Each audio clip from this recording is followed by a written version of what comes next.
today back to order 1:12 GMT plus 8.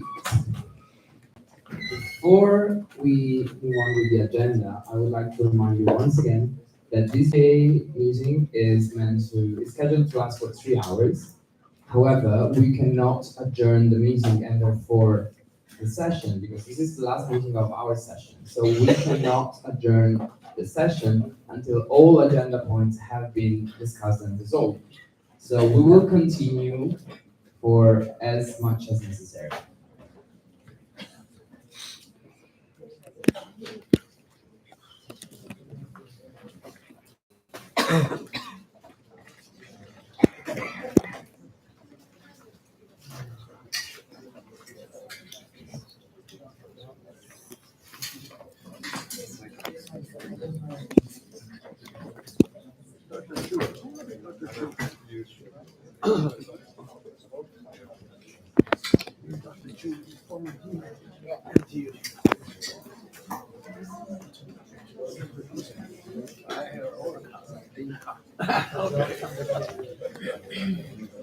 VIP.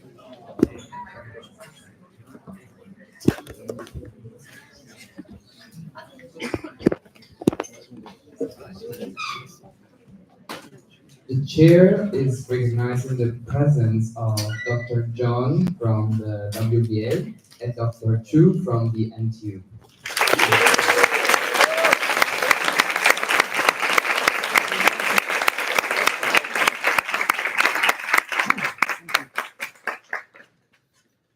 So, the first order of the day is a roll call of member organization. Ishan.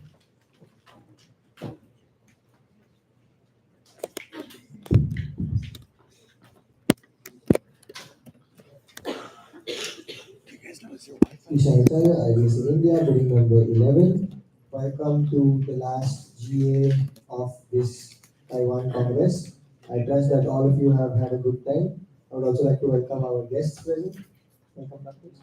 So I hope you all have had a good time, and that is only because of the hard work of the OC. So I would like you all to say thank you, OC, in your own languages. Starting with IBS in China.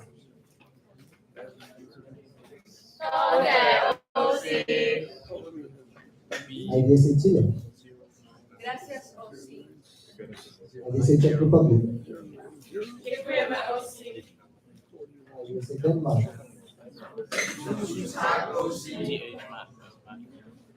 IBS in Germany. IBS in Greece. IBS in Hungary. Köszönjük, OC. IBS in India.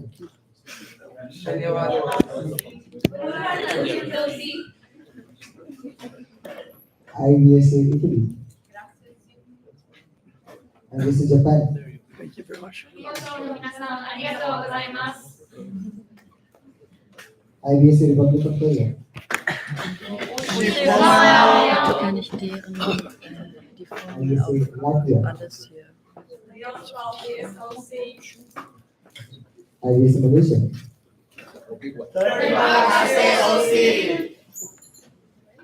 IBS in Morocco. شكرا بزاف الاوسي. IBS in Nigeria. IBS in Peru.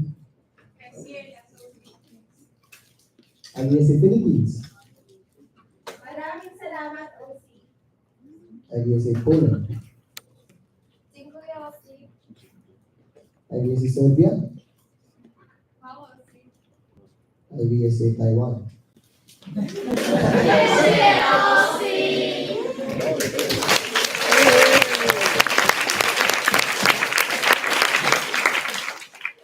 IBS in Turkey. And the one we always wait for the last time, IBS in UK. Thank you, OC.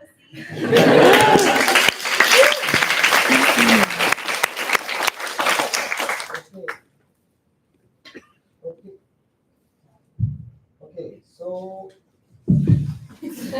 sorry. So we have 43.75%, which means we have grown.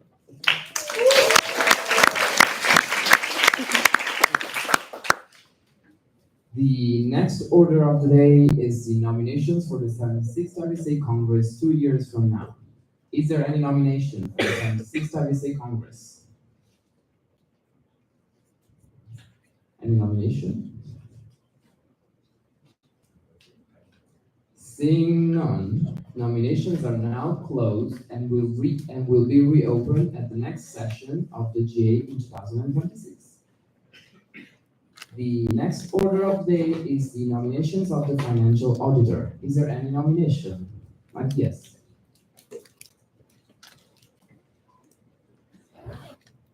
Matthias Jakla, IVC Germany, bidding number 40. I would like to nominate Christos Christises from IVC Greece for financial auditor. Christos?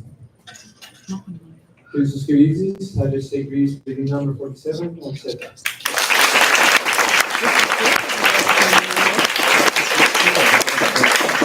Is there any other nomination?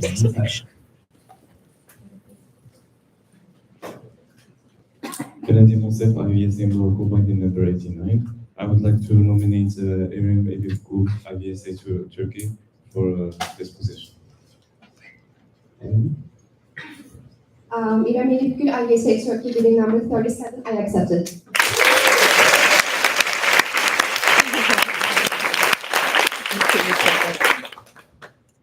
Is there any other nomination? Seeing none, nominations are now closed. The next order of the day is the policy statement proposal. Is the pathology network per wild and exotic animal network policy statement proposal. Again, this policy statement has already been presented. Now we will open the discussion and the vote on this policy statement. So, Ishan. Ishan Acharya, IVC India, bidding number 11. As we discussed this proposal in GA3, I think, I trust that all of y'all have had the time to go through it one more time, just to give a brief overview. This is a policy statement proposal by the Pathology Network and the Wild and Exotic Animal Network about mitigating emerging zoonotic risks in the exotic pet trade. I went through it in detail the first time when I explained it, so I will not be going through all of it again. If you want it, you can find it in the delegates drive. So,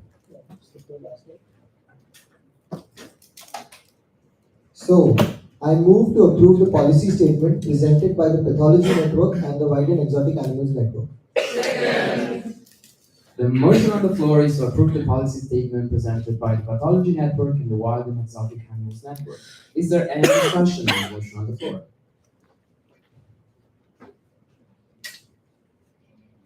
Seeing no discussion, is there any objection on approving the policy statement presented by the Pathology Network and the Wild and Exotic Animals Network?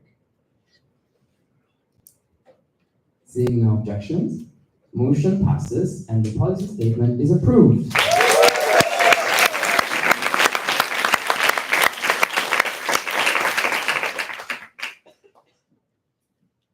The next order of the day is the Standing Committee on Animal Welfare Policy Paper on Assessing Animal Welfare Perception and Education among Veterinary Students Worldwide. Again, this was already presented to you, so we will now discuss it and vote.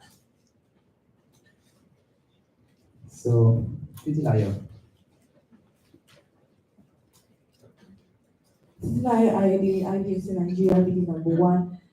This is the policy paper on assessing animal welfare perception and education among veterinary students globally, which was presented before. I believe you've gone through it on the drive. And this policy paper was from a survey from IVSA members all over the world to see how do they perceive animal welfare in their schools. And we're able to analyze this and break to different sections. And from this section, from this result, we're able to make conclusions and recommendations. So I move to approve the IVSA Standing Committee on Animal Welfare Policy Paper, Assessing Animal Welfare Perception Among Veterinary Students Globally. So the motion on the floor is to approve the policy paper. the policy paper on assessing animal welfare, perception, and education among veterinary students globally.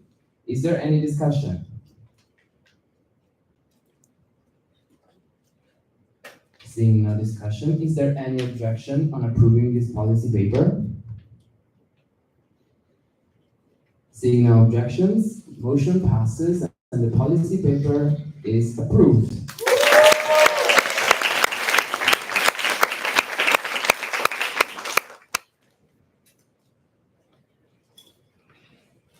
The next order of the day is election, what we have been waiting for. So, Tami.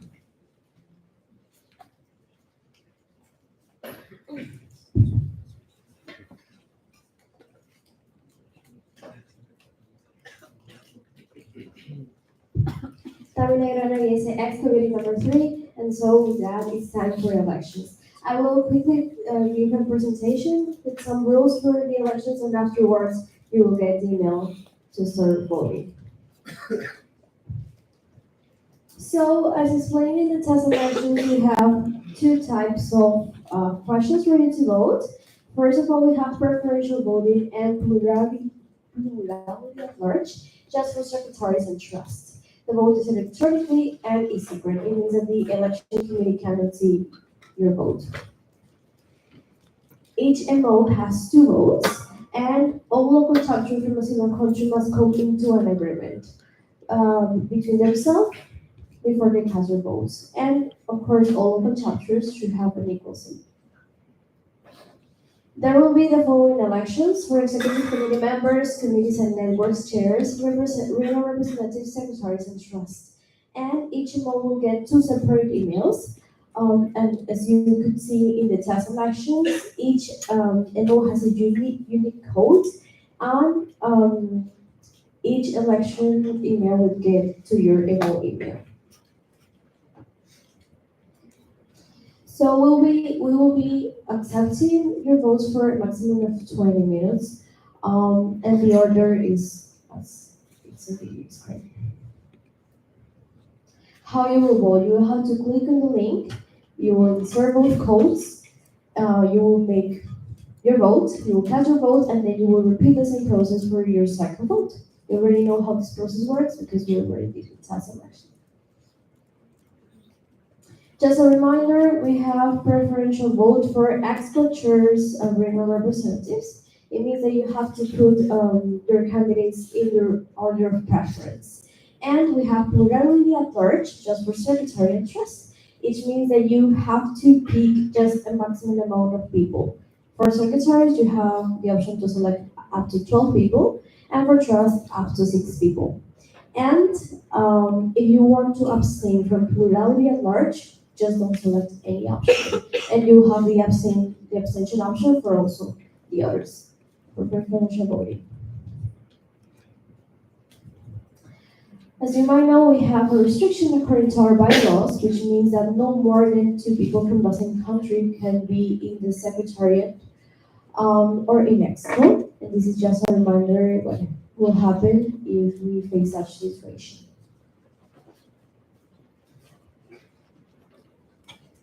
How to avoid invalid votes? Please check both emails because one is right after the other, and check if you use the correct code. That you're not using the same code twice, and make sure that only one person is voting in just one device. The voting is anonymous and of course important since you're choosing the next team of officials. And it is a long-term choice. And by voting by someone, you state that you trust that this person is the most suitable for this position and how he, she, or they will function in the team. And it doesn't mean, of course, that you like this person. We need to have the most capable team. So please think carefully about the candidates that you choose.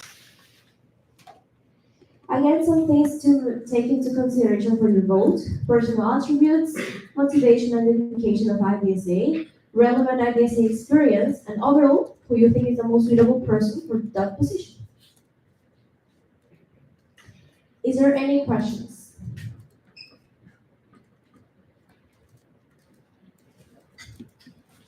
Alumni. Original erasing reading number 36. I know we did test elections. However, if anyone is still facing trouble with the logins, please go get your password reset from DSG right now.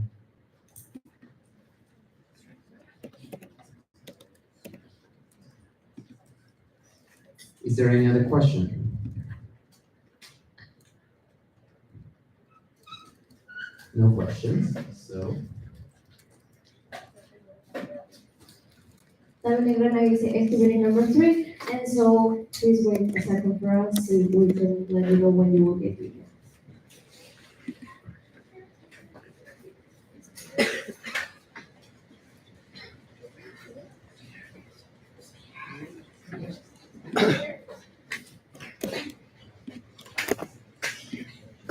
Recommend something for this group. Yep. So there's always this downtime, right? When you're voting, you have elections, then they make announcements, then you all have to wait, then you have to vote, then you have to wait, and everybody sits quietly. So when I was president-elect of the AVMA, and I was Speaker of the House in front of I said, it's so quiet, let's put some music on. So I think you guys need music. That's a good idea, yes. It's a great one.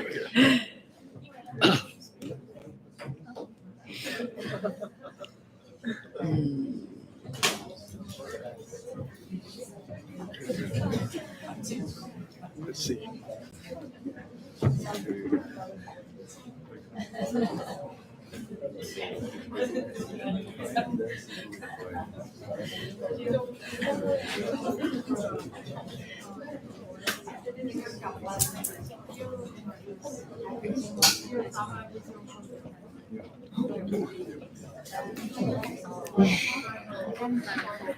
But we need to maybe. Excavating number 3, there's something I forgot to mention. As you know, excavating have the option for a second option. To choose a second option when they are running. It means that we're gonna have 2 elections. At the end, we're gonna get 4 emails in total. So the first email that you will get right now is for you to vote for EXCO and chairs, just EXCO and chairs. After we close that election, we'll see the results. And the second 2 emails that you will get are for secretaries, trust, and reader reps. It means that people that didn't get the position will be moved to the second election so they can run in this second election. So right now you will get an email just for EXCO and chairs so that we have one position. Is there any question? So we shortly receive the emails, just be patient a little bit.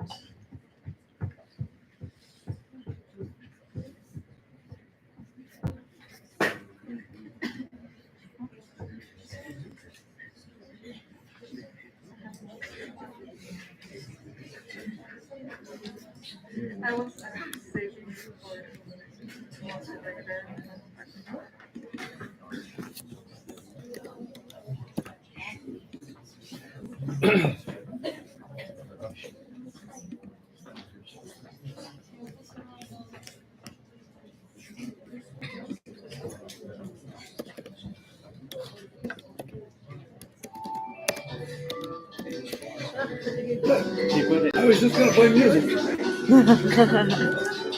Perfect.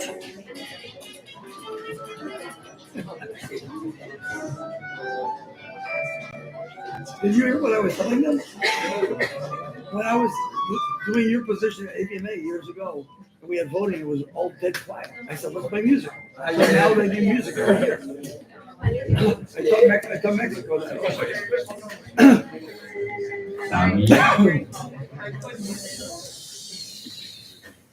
También agrana dice activate number 3. You all will get the first 2 emails in 3 minutes exactly. And again, both emails that you will get are first EXCO and chairs. Okay? And so, yeah, you'll find to all the nominees. Thank you.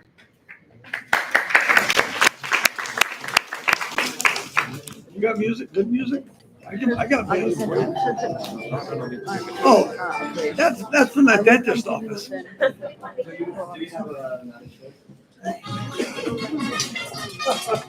You can come.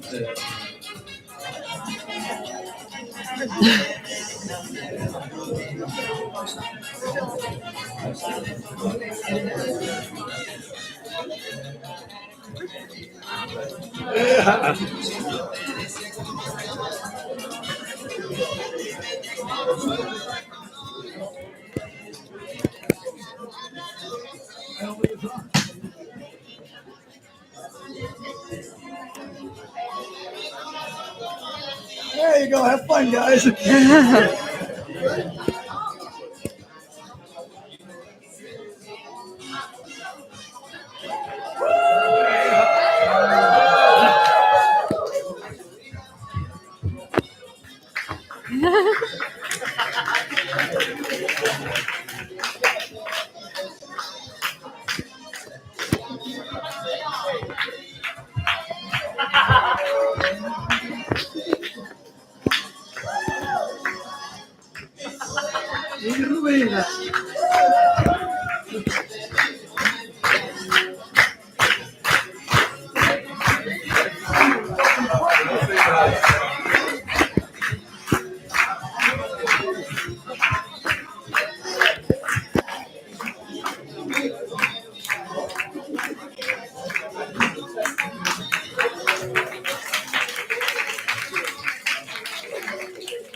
One more minute.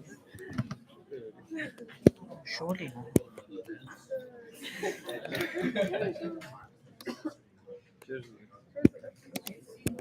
58 seconds. 55.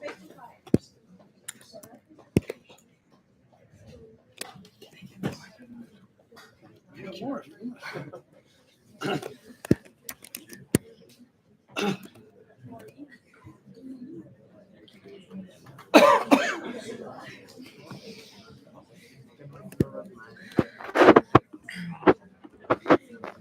You know that song. Conoce la canción. Great song. Juan Luis Guerra.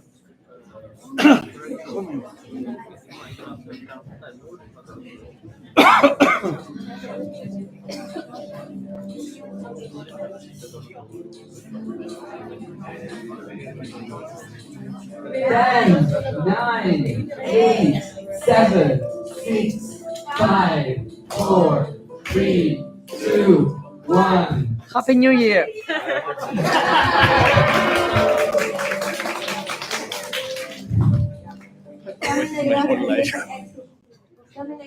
Exhibit number 3. And so right now you all got the first 2 emails. So you can cast your votes for Exco and chairs. So please do it as soon as possible. I will ask the chair for permission to remind you in case you're missing, in case anyone is missing to vote. And yeah, you didn't get it? No, no. Poland got it. Reload the page, please. Check your spam. Check your spam, check your inbox. 20 minutes. Remember that there are 2 emails. No? Poland. That is good.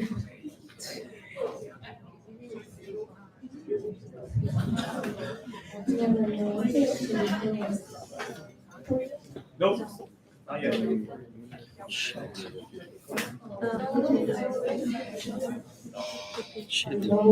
Was denkst du sich?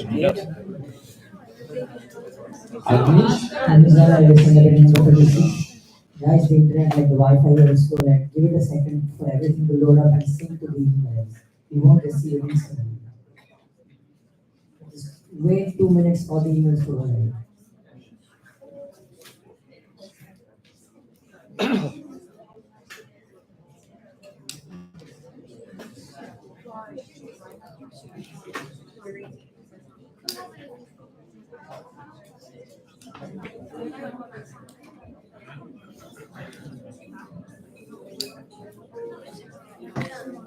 Please raise your hand if you received the email, the voting email. One.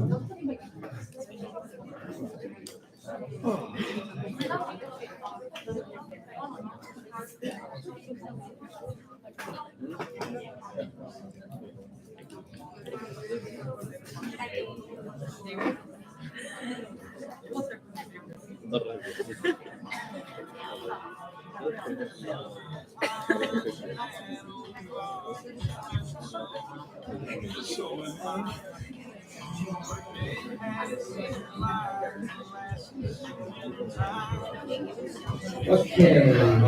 we are going to fix the problem. In the meanwhile, Felix. Felix Metzger, ex-group bidding number 69. I move to go into a 20-minute recess. The motion on the floor is to go into a recess for 20 minutes. Is there any discussion? Felix? Felix Metzger, ex-group bidding number 69. We'll go into recess so we can see if there, what's the problem with the elections and fix it. In the meanwhile, we're gonna listen to a wonderful presentation by WBA, Mr. John Leon. I thought you were gonna take a break.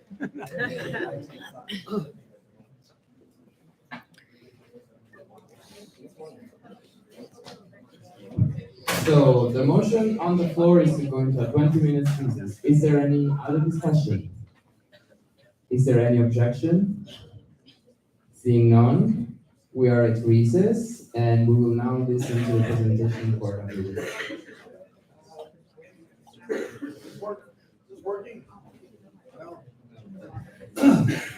Hello, everybody. You're all recovered from last night? Yes. You look a lot more informal and casual. Nice to see you all relaxed and enjoying a little music during the downtown of the voting. First, I want to recognize Dr. Chin Chin Chu, who used to be the dean here, and distinguished professor. He's been one of my two hosts, along with Dr. David Tan, who's the president of the Taiwanese Veterinary Medical Association. We were here 2 years ago for our World Veterinary Association Congress, and they've been very hospitable, taking me everywhere and really allowing me to enjoy everything that Taiwan has to offer. So Felix asked me to give you guys a brief presentation. He said I only had an hour and a half, but I'm going to have to go 20 minutes. So I'll give you a little history about the World Veterinary Association. Founded in 1863, we've been around for a long time. A small association, a limited budget like you guys. And we have a small secretariat with 2 people. We're based out of Belgium legally. We have a council of 17 people. 3 of them are officers, the president-elect, president, past president. Then you have 14 other counselors. He is one of the counselors from one of 6 regions of the world. He's one of the 2 from Asia, so there are 2 people from each of 6 regions, as well as 2 international organizations. We have 4 working groups: animal welfare, veterinary education, medicine, stewardship, and One Health. And we come out with, like you guys, policy statements, position statements, and we also try to work with all sorts of different partners: WOA, WHO, FAO, UNEP, as well as the World Medical Association and others. We have over 100 member organizations from around the world, and we try to basically increase the size of our footprint by being more visible and more communicative over time. I had a message that I've been sort of using for the last year and a half that I've been president, and that is that veterinarians are typically seen as small animal doctors, taking care of people's beloved pets. But that's not all that we do, and I think all of you here know that. And so wherever I go to speak, I say that we're also responsible for food safety, food animal production, epidemiology, public health, research, education, wildlife, exotics, aquaculture, the human-animal bond, animal welfare, I already said that, and One Health. And so we need to do a better job of articulating that to governments, regulatory bodies, and the public to understand the breadth and depth of veterinary medicine. I would also start out by telling all of you that we are, historically, veterinarians are known as introverts. We are a quiet and we are a humble profession. But dare I say, and I started sharing this last year with Rhonda Duchik and also with Felix this year, that I urge all of you, and I urge veterinarians in every audience I speak to be loud and proud about what we do, because the world would not be able to survive and enjoy everything that they have if it weren't for veterinary medicine. So go back to your countries, go back to your associations, and when you graduate and continue in a career, be loud and proud about what you do, because veterinarians are essential to everything in the world. I spoke with some of you last night in little conversations. I thought I'd give you guys a little flavor of my own story in getting into school. It took me a couple of years to get into veterinary school. As an undergraduate, for those of you who don't know, in the United States, you go to high school, you graduate when you're about 18, you go to 4 years of college, and then 4 years of veterinary school or dental school, medical school, whatever. As an undergraduate, I was what you consider a party animal. I played rugby and lacrosse, I was in a fraternity, I drank a lot of beer, I had a lot of fun. My grades were not as good as they could be. So I took a year off in New York, trading stocks, trying to make a little money, and had to buy my first truck. And then I went to the University of Florida for a year as a postbaccalaureate student to get my grades up, and I did very well. I applied but didn't get in the first time. So I said, well, what am I going to do? So I went back to Boston, and I worked at a liquor store. I coached the lacrosse team at a boys' school, and I got in the second time. And it led to a great, great career. In veterinary school, I told some of you last time, my original dream was being equine surgeon. But life doesn't always turn out the way you planned. And so I did not get an equine internship. There were very few of them available back in 1985 when I graduated. Yes, dinosaurs were no longer on the earth, but I'm old. Anyways, long story short, I defaulted in a small animal, but because I was mad that I didn't get an equine surgery or equine internship, I applied to and was accepted to medical school. And I enrolled in medical school while also working as a small animal practitioner in Boston. And I completed 2.5 years of medical school and dropped out because, and I can say this in a crowd of veterinary students, it's one thing to do a rectal on a horse or a cow, but when you're doing a rectal on an old man with an enlarged prostate, it's not too pleasant. So I dropped out of medical school. After that, I was also working at the racetrack, so I got my taste of equine practice as well as small animal practice. I had the opportunity I had a kitten come in one day, and what happened was a lady had an antique shop in the neighborhood, and she opened a box of antiques just delivered from London, and there was a dead cat in there with a litter of kittens and only one surviving. So she brought it in to me, it was about 2 days old, and I said, what the heck am I going to do with this? I was a relatively new graduate, found a surrogate mother that had a litter of kittens that were a little bit older. Sure enough, the kitten took, she accepted it. It did okay for a while. Eventually, unfortunately, it died. However, it gave me a thought that it was a very interesting story. So I approached one of the newspapers in Boston. I said, why not publish something about this? It's a great human interest story. They said, that's a great idea. And because it was after the story was published, I got to work the next day, and every newspaper and every television camera from Boston was waiting for me to arrive at work.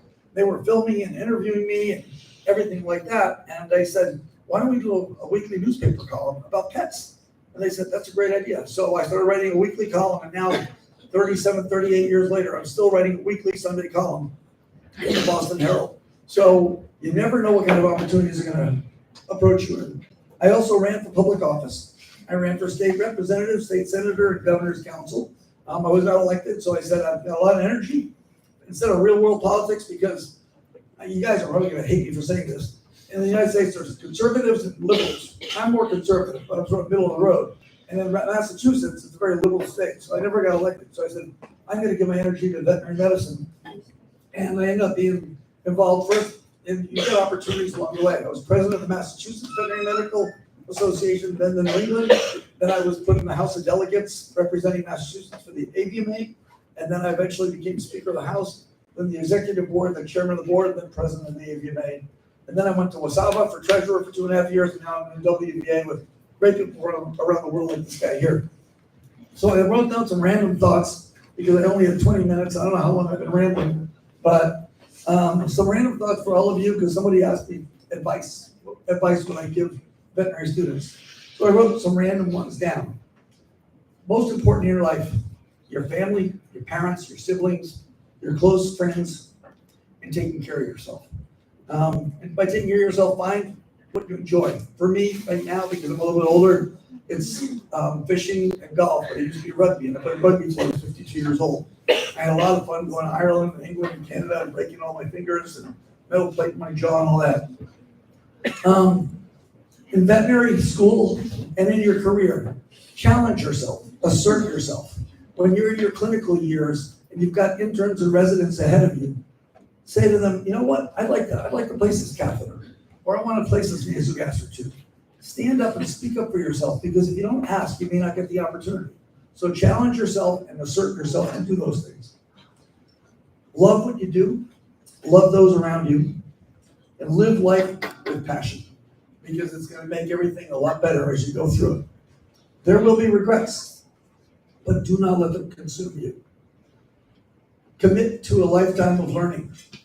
Continuing education in the United States is required in all of our 50 states, and many places around the world required as well.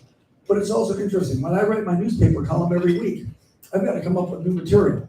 And it usually comes from questions I get on the phone from a new client or one of my regular clients. I wrote my column for this Sunday at the hotel 2 days ago, and it was about a pet that I'd seen because before I left home, there was a chronically obstipated cat who's now got megacolon and who's taking lactulose, and they also put the cat at an emergency center on cystic pride, and yada, yada, yada, and so I wrote about that. So always challenge yourself to look up new stuff, to educate yourself, and learn throughout your life. Somebody asked me last night about career choices. How do I decide when I'm in vet school? What do I want to do? And my answer is, let it come to you. You're just beginning in your careers, but you're being exposed to so many cool different things. And take the opportunity to enjoy them all and see what speaks to you. It'll come to you. It'll be like somebody threw a brick at your head and you say, wow, I could have had a VA. You're going to wake up and you're going to say, that's what I want to do. I want to be an equine doctor or a food animal or a small animal or exotics and wildlife, or whatever it turns you on. And it might change, and it probably will change a few times in your life. But seize the opportunities and do that with gusto. Step outside your comfort zones. It's very easy to get comfortable in something you know. But if you don't challenge yourself, life may not be as exciting or as interesting. For those of you who are candidates today in the elections, sometimes you win and sometimes you lose, but don't let that deter you. I ran for public office 3 times in Massachusetts and lost because I dared to be not a moron, but an oxymoron, because there are not many Republicans in Massachusetts. And so I gave my energy to veterinary medicine. You may not know it, but Abraham Lincoln, the famous United States president, back in the 1860s, ran for Congress, US Senate, everything, and he never won until he ran for president. So never give up on your dreams. And actually, part of winning is just running for office, because you get to talk to people, get to know more about yourself, you get to learn a little bit about who people are and who you can really trust in life too. Having said that, trust in your colleagues and their collective wisdom. You guys are all exposed to people from around the world. Maintain those friendships as you go forward in your career. Somebody in this room may become a specialist in herpetology, and one of you might get somebody in iguana come to you one day and say, what the hell do I do with this? You'll call that old friend and say, hey, what anesthetic do I use? What surgical instruments do I use? What kind of suture material do I use? That will help you a lot. So I enjoy and capitalize on this IVSA experience. Count your blessings. Everybody has different religions, some don't, but count your blessings.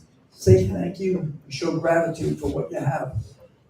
Because it's important to have fun and be happy, because life is short.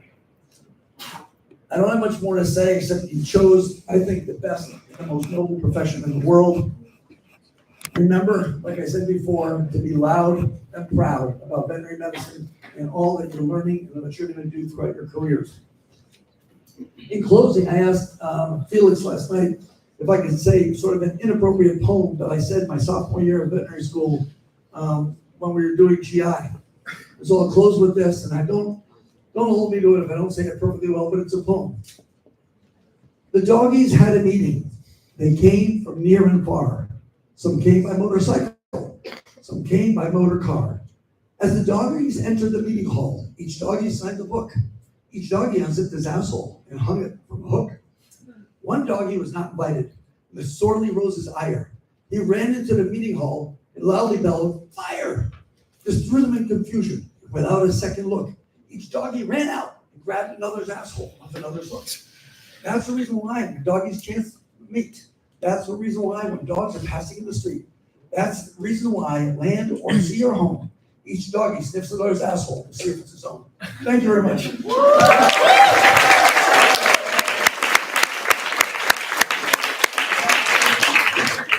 that was not 20 minutes, I can take a question or two if you guys have them. Otherwise, I'm happy to sit down and let you guys get on with your business. All good. Mr. Chair. We can take a few questions. Is there any question? I guess not. Okay. I'll see you guys tonight in a white t-shirt. You can ask me questions there too. Thank you so much.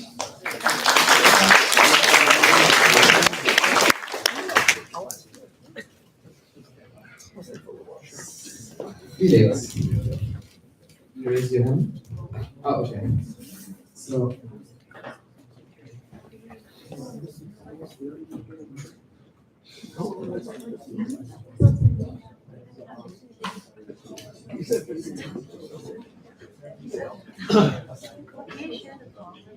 Was that? I knew you guys, I've never written it down.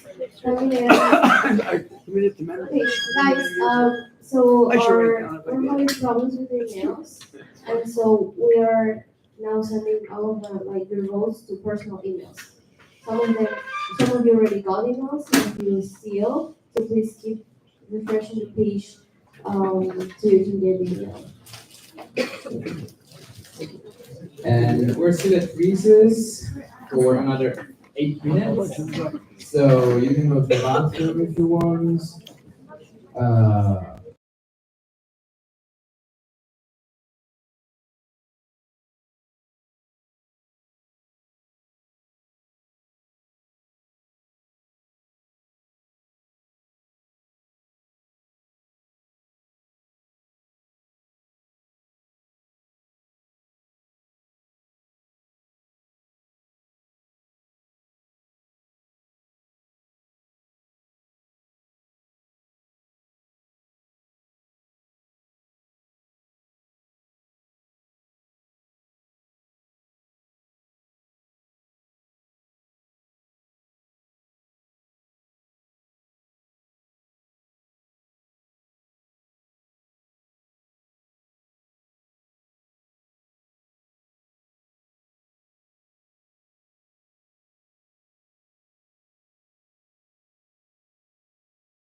Tami?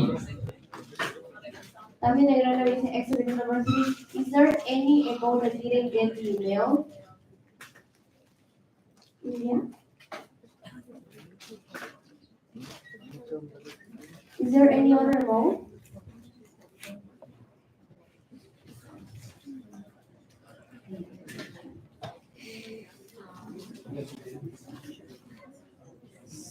So,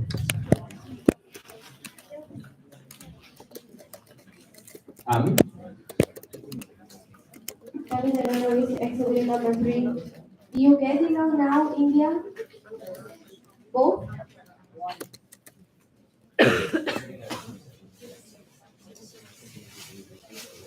Both. Okay. Is there any other amount? All of you got it now.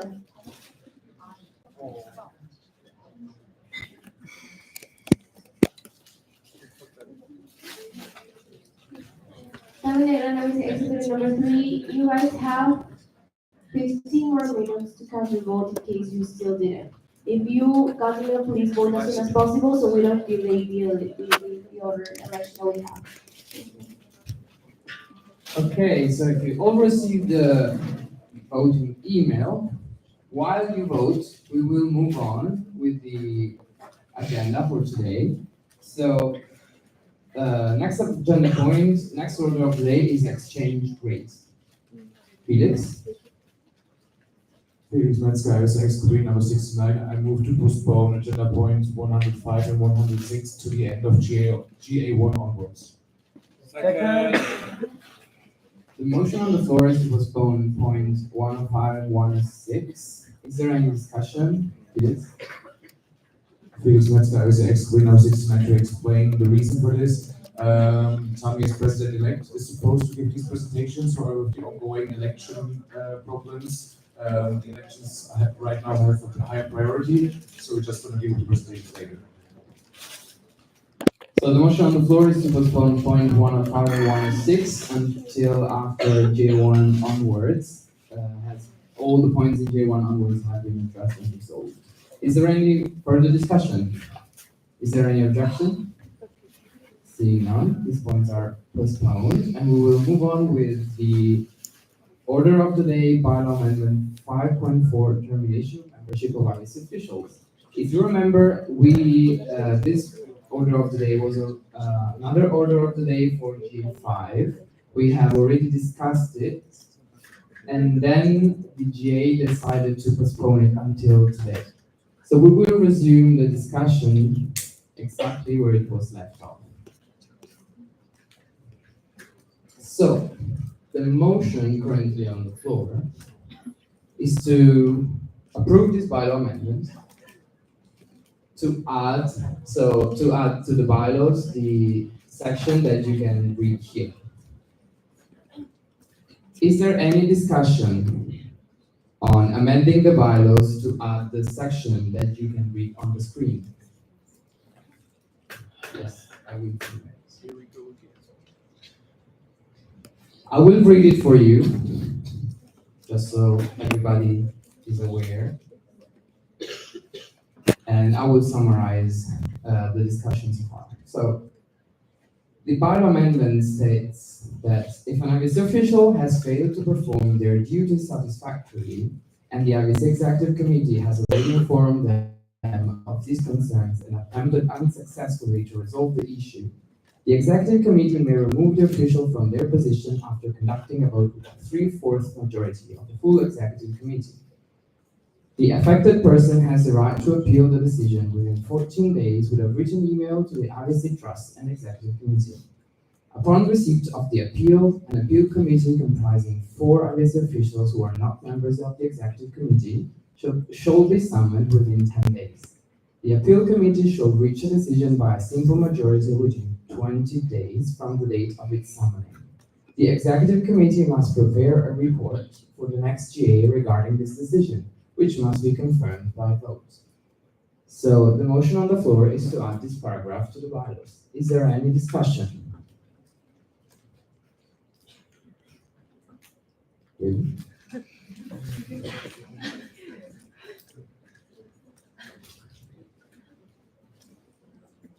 Is there any objection on approving this bylaw? This microphone just died.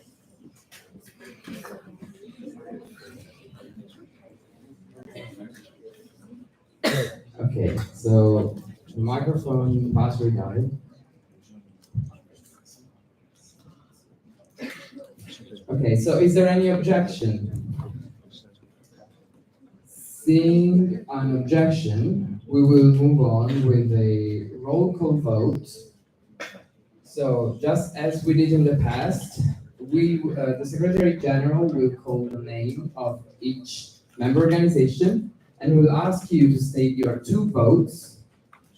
So if you are in favor of approving this bylaw amendment to add this paragraph here, we vote in favor. If you're against, vote against. If you don't want to express your opinion, you can abstain. And since each MO has 2 votes, you can express the 2 votes differently. 1 in favor, 1 against, 1 in favor, 1 abstention, and so on and so on. So, the Secretary General will now proceed with the roll call votes. Hey, Shancharya, I was saying here, bill number 11. I will call out your MO names, and as previously done, please stand up and say whether 2 in favor, 2 against, 1 in favor, 1 abstain, and so on. I will give you 1 minute just to discuss with your MOs, and then we can go on. Just discuss with your MOs for 1 minute, and then we can begin. Start? You can proceed. Discuss it. Shancharya, I was saying here, bill number 11. We will just start now. IDSA China.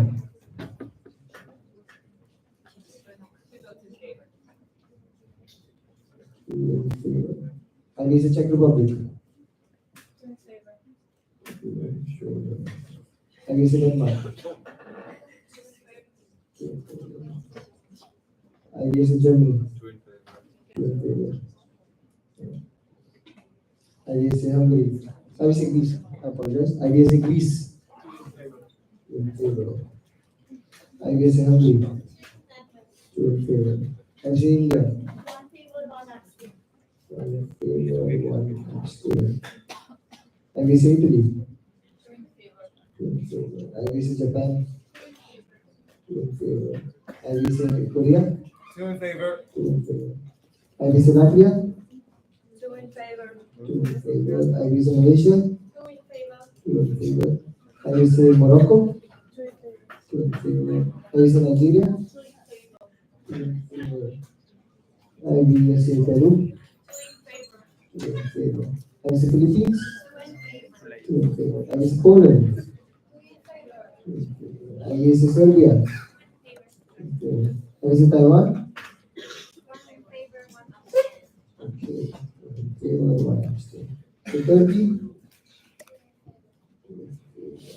IDSA UK. 1 in favor, 1 abstain. Just give me a minute. No, no, it's not okay.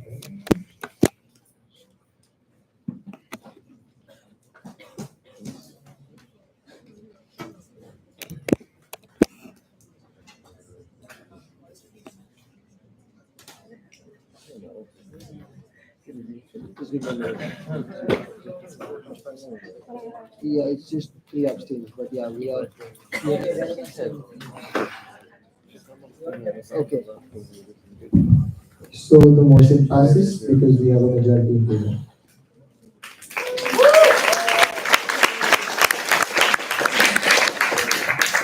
Yes, so the majority was in favor, 100% majority was in favor, so the motion passes, and the bylaw is amended.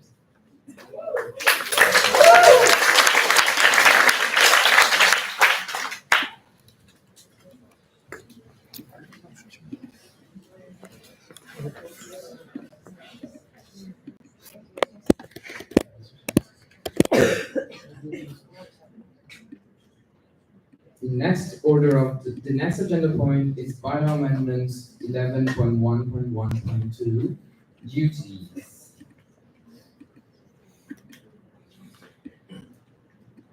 This bylaw amendment is presented by Felix. Felix Metzger, Exco bidding number 69. Hi everyone. Yes, the last bylaw amendment for this session of the General Assembly that we're going to present. And those that were in Morocco will remember that in Morocco we presented a bylaw amendment that was quite a big thing because in that bylaw amendment we added the phrase that the exchange officer, president, and any other board member of an MO shall be elected in a democratic and transparent manner.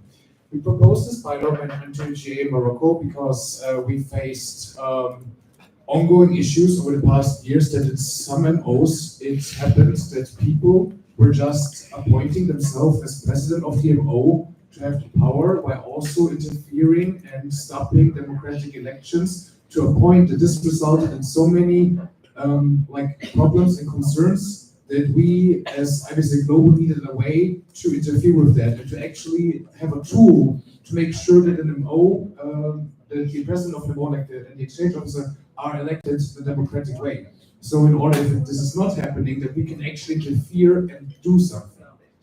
And today, we want to adjust this bylaw amendment a little bit with the phrase, IBSA is only allowed to request further information. IBSA is only allowed to request further information about the MO's election process after receiving an official complaint. The reason is that after adding this bylaw amendment, concerns were brought up that would that not mean that basically IBSA Global can always ask MOs about it and basically kind of mock them with that. So technically speaking, like if we hear about election results and we are not happy about them, we can constantly we can ask about them and have a bit too much power. So we are proposing to add this sentence that we can only do that after receiving an official complaint to make sure that we cannot request this all the time. This information that is this MO information, but only if someone is complaining. So we have a valid concern in order to ask for that. So I move to add. I move to approve bylaw amendment 11.1.1 duties. Yes, point of information.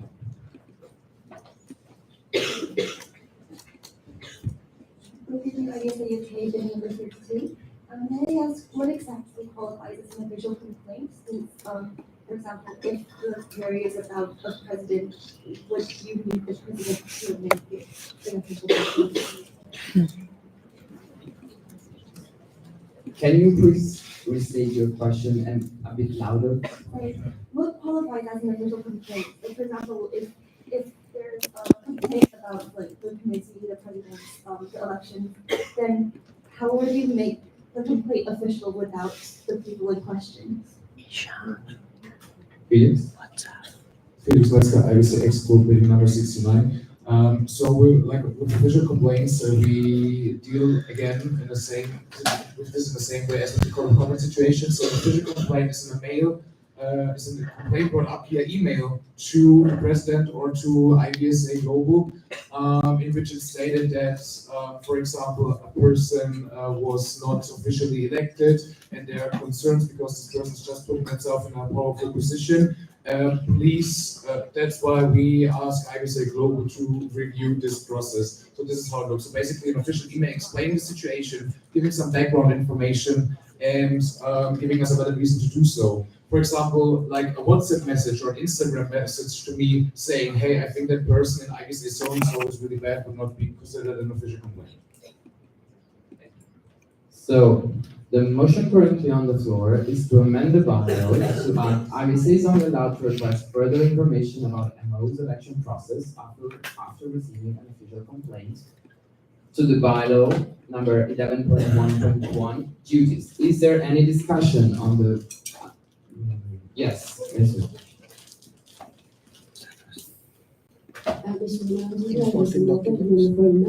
So the official complaint should be sent by email by any member of the MO, not necessarily someone from the board of the MO. The question is if an official complaint can be sent from any member of the MO. Felix Metzger, IBC Exco bidding number 69. Yes, by any member of the MO. The reason why we do this is because we want to make ensure that any IBSA member can ask for help and support in case of like manipulation or like abuse of power in the MO. To further add to what the previous speaker has said, since the bylaws is not mentioned from who the complaint is made, basically anyone could make the complaint. IBSA members or non-IBSA members. Is there any further discussion on the motion on the floor? Yes, Amelie?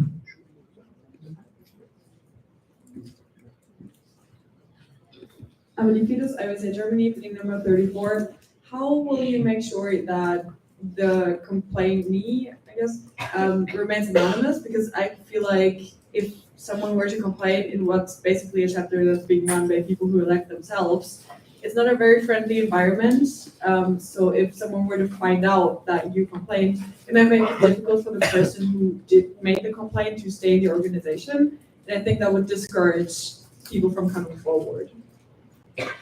Felix? Felix Metzger, IBC Exco bidding number 69. So when we receive an official complaint, regardless if it's about this situation or, for example, about a code of conduct situation, we do not share the information. So even if we would then ask for this information and approach the MO, we would not say, oh, person so-and-so reached out to us and has a complaint. We would say, hey, we received an official complaint that apparently your elections are not handled in a transparent and democratic manner. That's why we as IBC Global are requesting the information by you according to bylaw section so-and-so. And this is how we handle it. So, like, of course, once we do that, like probably rumors will start in the MO, who sent this complaint, but we are not sharing any information. Is there any further discussion? Benzi?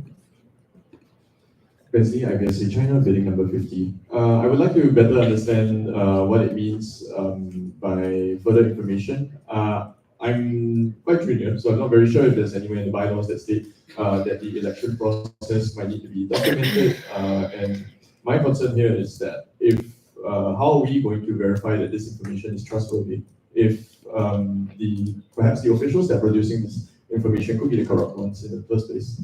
Thank you. Is there anyone else? Yes, Felix. Felix Metzger, IBC Exco bidding number 69. So the reason why it's like stated so broad is that we still want to leave it up to the MO, how they're gonna do their elections, how they're gonna decide, okay, who's gonna be president, who's gonna exchange officer. However, there must be some, like when we are with that bylaw amendment, there must be some documentation. This can be either via agenda with minutes, and in these minutes they're said like, okay, so many people voted, there were 12 votes in favor, 5 against, that's why this person got appointed.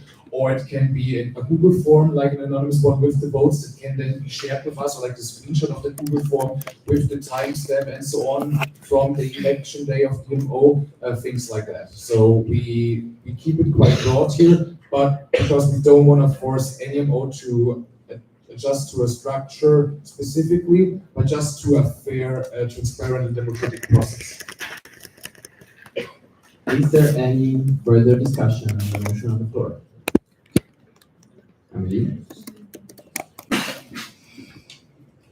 Amelie Fiedus, IBSA Germany, bidding number 34. I'm still not sure how you will ensure that the information is correct, because just because you say like you can request for the information doesn't mean they say like they have it.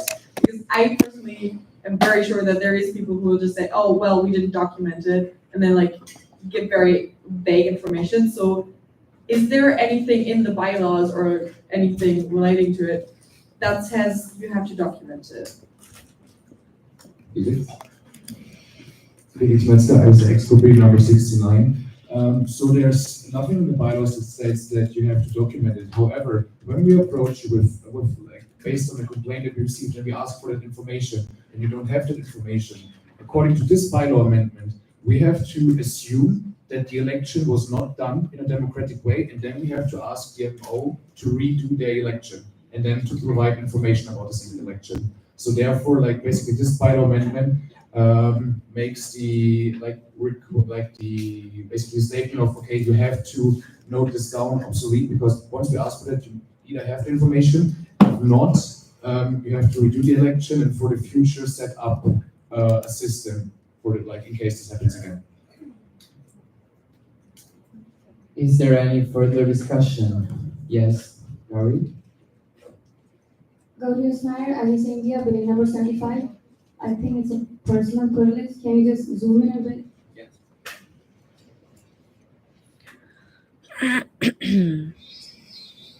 Thank you. Is there any other discussion? Yes, Kensley? Sorry if I mispronounced your names. Kensley, correct pronunciation. IBC China, building number 50. I would also like to ask about the complaining procedure. I understand that the fact that any one person can flag their own MO or report any sort of unfair election process is quite beneficial. It does give a voice to everyone. But on the flip side of that, is there also perhaps something to mitigate, maybe a group of people who just wish to knock out their exco, like if they just conspire together. I think that might be a concern. It could be quite annoying for, I guess, global to deal with as well. Felix?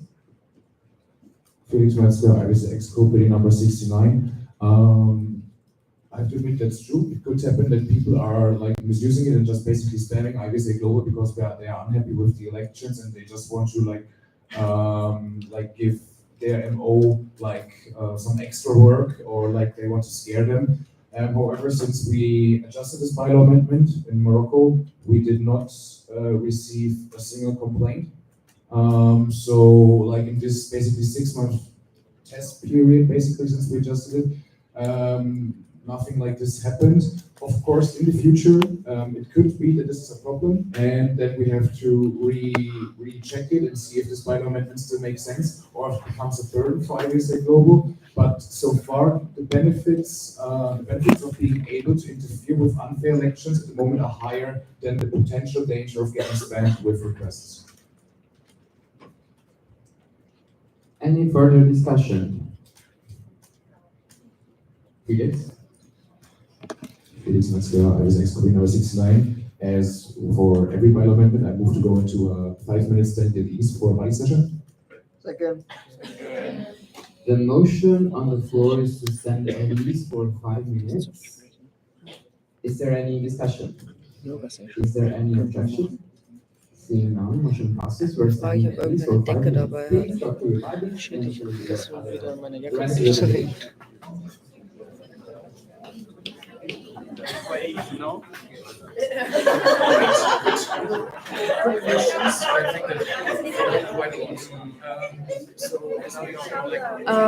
Blanket? Blanket? Falsch geschrieben, oder was? Ich glaube, ich bin mir nicht sicher so. Blanket? Echt? Wie dann? Like MOs where, like, for example, the person, like, some people might have problems with, like, they know people name or they don't like. Habe ich auch falsch behauptet. Das mit B. Ja. Es wird mit B geschrieben? Echt jetzt? Nee, oder? Moment. Where they can say, oh, this is wrong, you have to like the elections. Ja, And then Blanket. give IBIS a A highly deserving picture of a blanket. that phrase, wanna assure that there must be a complaint first. So, that the concerns come from inside of people and not just because they feel like, Ja. This is something very professional. Was? questions like, oh, how do you have questions, anything clear? Maybe, so, like, just explaining it in this sentence, I would just mean, like, from now on, like, these kind of Curry rice? Very good. Yes. like, if, for example, Brian sends me Was a bit dry.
the MO.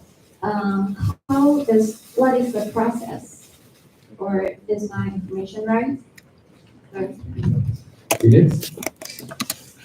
Felix Matzke, Ex-Copy number 69. The first step would not be to inactivate DMO.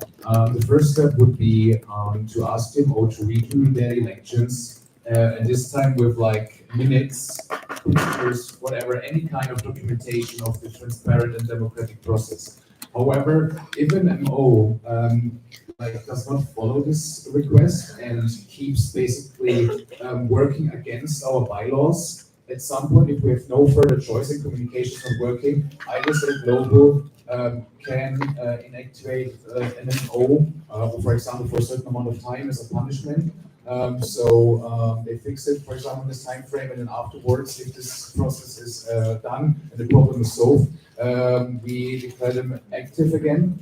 This is, for example, also when MOs are following other parts of the bylaws, so for example, social media guidelines and posting, for example, political things, all those kinds of things. This can happen, but the first step would always be, hey, please redo your elections and provide us proof that you've done it in a democratic and transparent manner. Is there any further discussion? So to summarize, this bylaw amendment basically was necessary because the bylaws were originally amended in Morocco, adding the sentence, the exchange officer, president, and any other board members will be elected in a democratic and transparent manner to ensure that IBSA doesn't abuse of their power to investigate on how the board has been elected. This bylaw amendment was proposed. So it states that ISA is only allowed to request further information if ISA receives a complaint from someone, could be anyone. So in case ISA receives an official complaint, ISA would first of all investigate on how the election were conducted, because of course any complaints can be done by anyone, they can be true, they can be false, they can be misleading. So the first step would be to investigate on this complaint. If ISA Global will decide that the complaint is true and the elections were conducted in a problematic manner, ISA has the power to request the MO to redo the election. In case the MO is not compliant, ISA will have the power to inactivate this. Is there any further discussion or any question? Yes, Nancy. Betsy from IBSA China, bidding number 50. I just like to clarify regarding the request for further information. If, let's say, the exco of that particular IBSA MO decides that they would intentionally not respond to the request, then would that constitute being non-compliant and thus the cessation of the MO's operations? Felix? Felix Matzke, IBSA Ex-Copy number 69, yes. Is there any other discussion?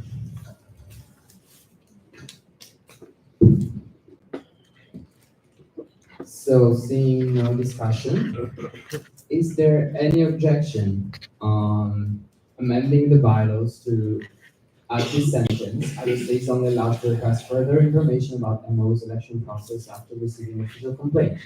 Is there any objection? Any objection? Seeing none, motion passes, the bylaws are amended.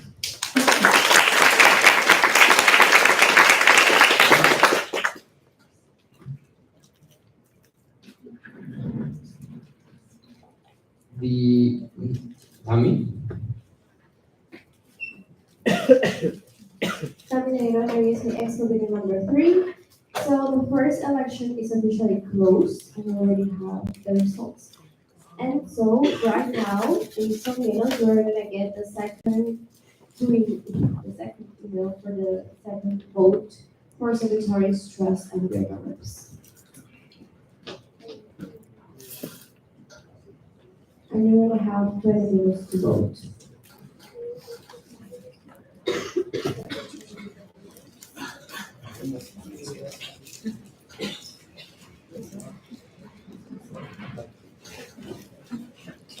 So you will receive the next emails shortly. In the meanwhile, we will move on with the agenda. So next agenda point is a report from the report card auditor, which will be presented by John Jem.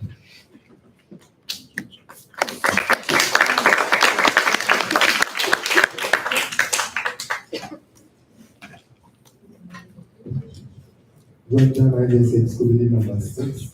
So the report had audit happening here in Zaifa, and the Secretary General was supposed to read on his behalf, but isn't here, so I'll be doing the reading.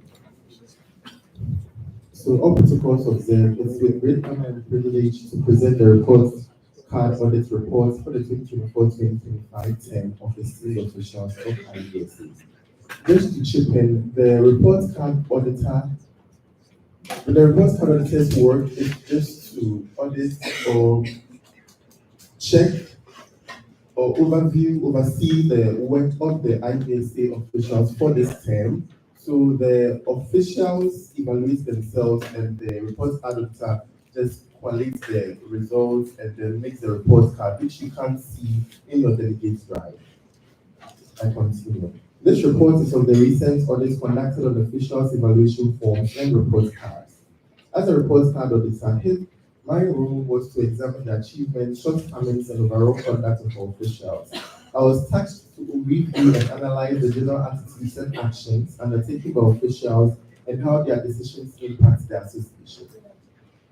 Firstly, I would like to express my gratitude to the officials in the 2024-2025 term.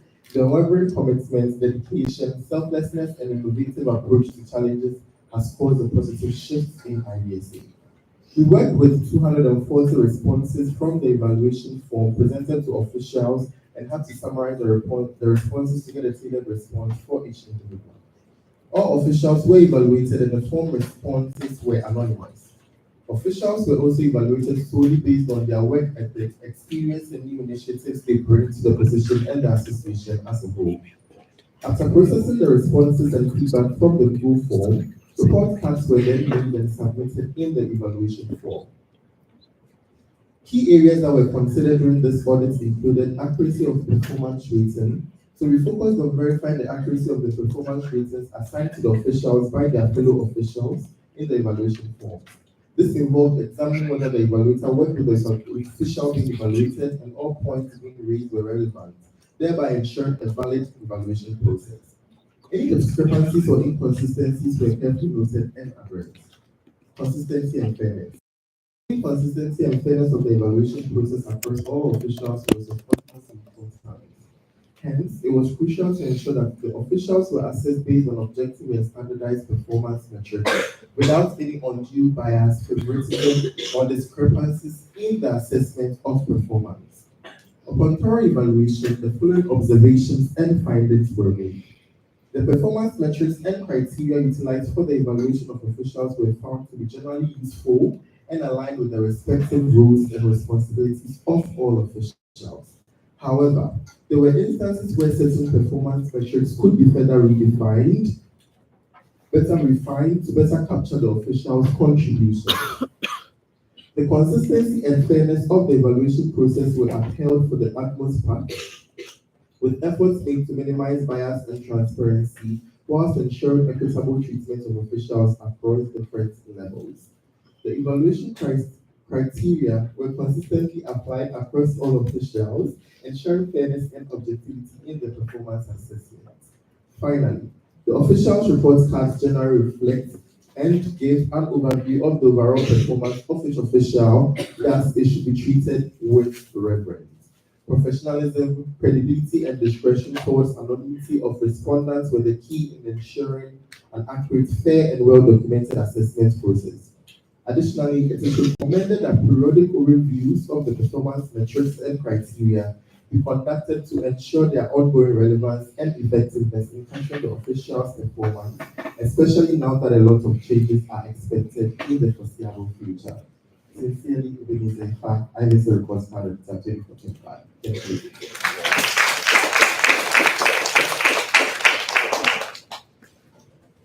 Is there any question? Seeing no questions, thank you, John.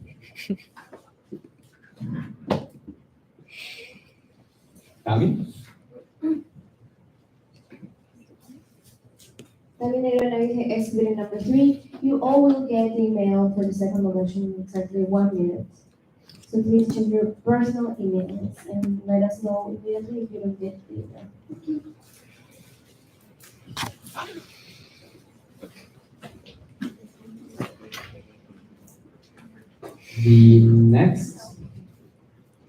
The next agenda point is base factor.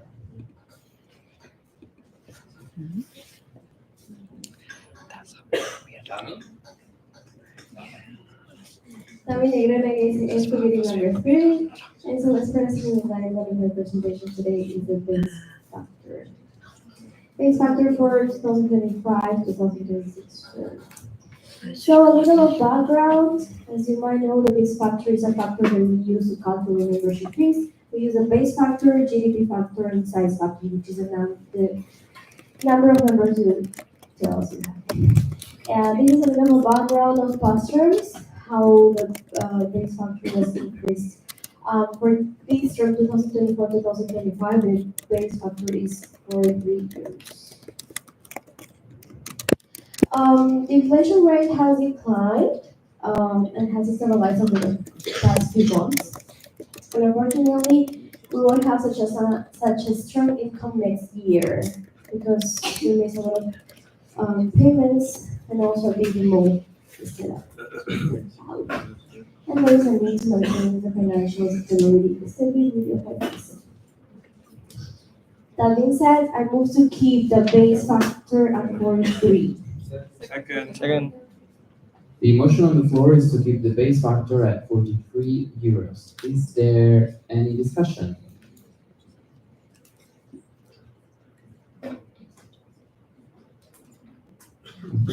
Mason? Just for some information, how do you calculate the base factor for this team? Stavros Lapapiotis.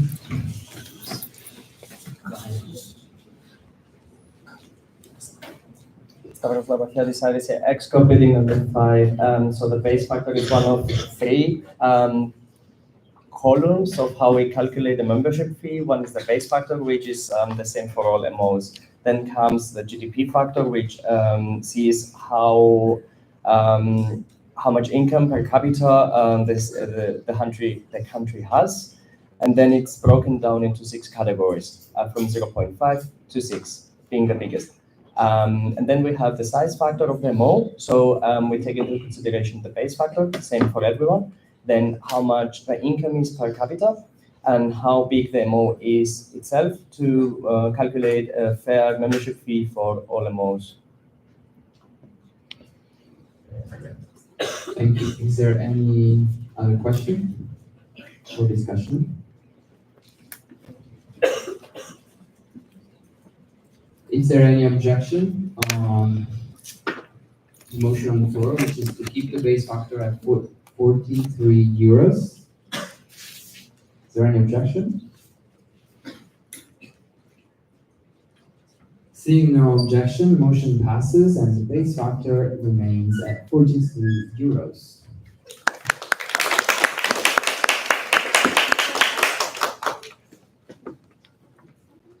The next agenda point is alumni fee,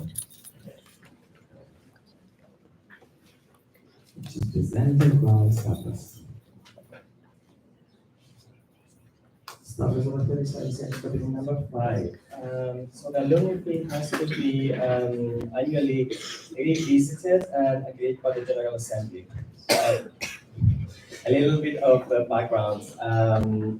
This hasn't been done for quite some time, so it's paid for 15 euros throughout for all members that wish to be registered as alumni. But there is, of course, a significant difference between the GDP, so the income per capita for all countries throughout the world. So that's why I came up with an idea to keep the 15 euros as done in the previous years, and then find the range of the GDP between our member organizations that are registered. And for the middle category, to keep the fee at 15 euros, but then for the higher GDP countries, to increase it for 20, so it can be cheaper in the countries where the GDP factor is less than the 1/3 of our MOs registered. So I would move to approve the alumni membership fee for next term to be based on this range. So the motion on the floor is to approve the alumni fee based on the range that you see here on the screen. Is there any discussion?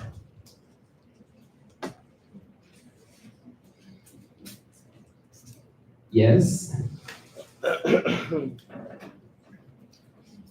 Precious choice to see our IBSA Philippines bidding number 30. I would just like point of information. Where did you get this? What is your source? Douglas? Number 35, excluding number 5. So the GDP factor is calculated according to bylaws each year through the data that we get from the International Monetary Fund. They collect the GDP factor throughout the year, and they give each 3 months the values that they collected. We take though only the ones in September, so at the beginning of the term. These were at the beginning of my term, but I also saw the values throughout the year, and they haven't changed significantly. And as I said, I broken the GDP factor from our members in 3 categories, and this is the median values that came up.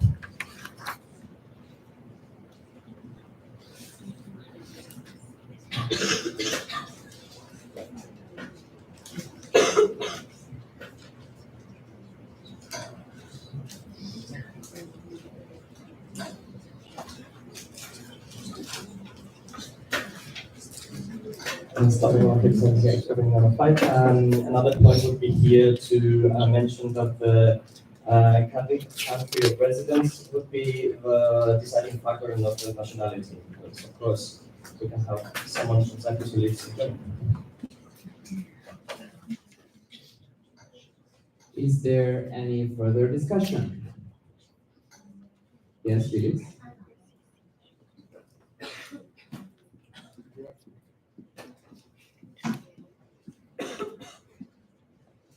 Felix Metzger, excluding number 69. I just want to highlight once more how proud I am to the presenter that this was discovered, given that this wasn't done in IUSA quite a while, and it's really important that we can also adjust the alumni fee based on where people are coming from to provide more inclusivity and fairness. So I just want to point this out again. Great job.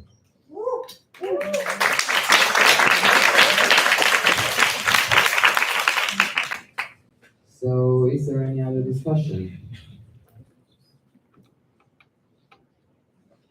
Is there any objection on approving the alumni fee based on this range here? Seeing no objection, the alumni fee is approved.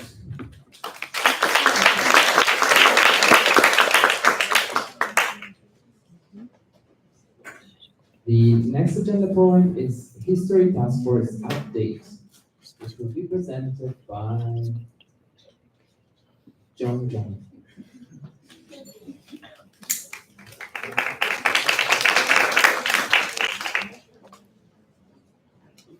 IBSA video number 6.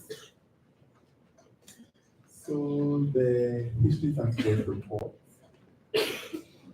So just a brief background of the history task force. It started in 2012, but died off and was revived during the Congress in Denmark. and we decided to revitalize the task force and take accurate histories over the course of the years and then have them documented so they can be made available for each and every IBC member so you can know where we came from and where we've gotten to now.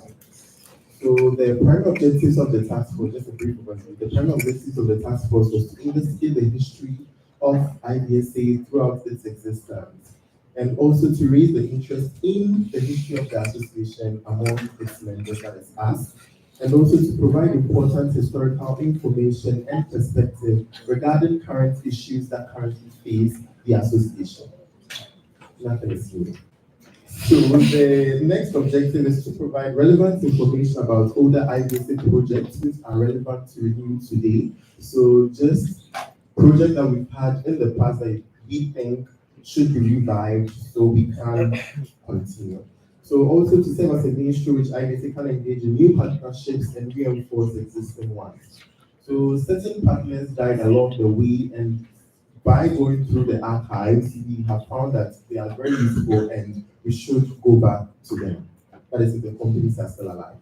So the last objective was to define the correct approach which ensures the future preservation of the IBC history. So we created a drive that contains all the IBC history from time immemorial to date. So expo meeting minutes, GA minutes, whatever documents that has IBSA in it that belongs to anybody is going to be found in the archive, which is going to be linked to the members portal in the near future, so each and every student of the association can access it.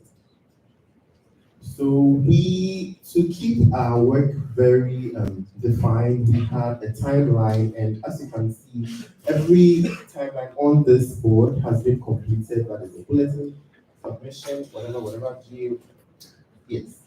Timeline 2, that is the phase 2, was from September 2023 to January 2024 in Indonesia, and everything here has been completed. So with the phase 2, we had a bit of an issue because the thing we couldn't complete was initiating correspondence with the Veterinary History Association and Society, something that we are currently doing, so it's still in progress. But aside that, everything else is completed. So just what I said, the manual, the IBC manual has been completed. The data collection from 2010 till now is also being uploaded to the drive. The article for Journal of Veterinary History is completed and very soon will be published.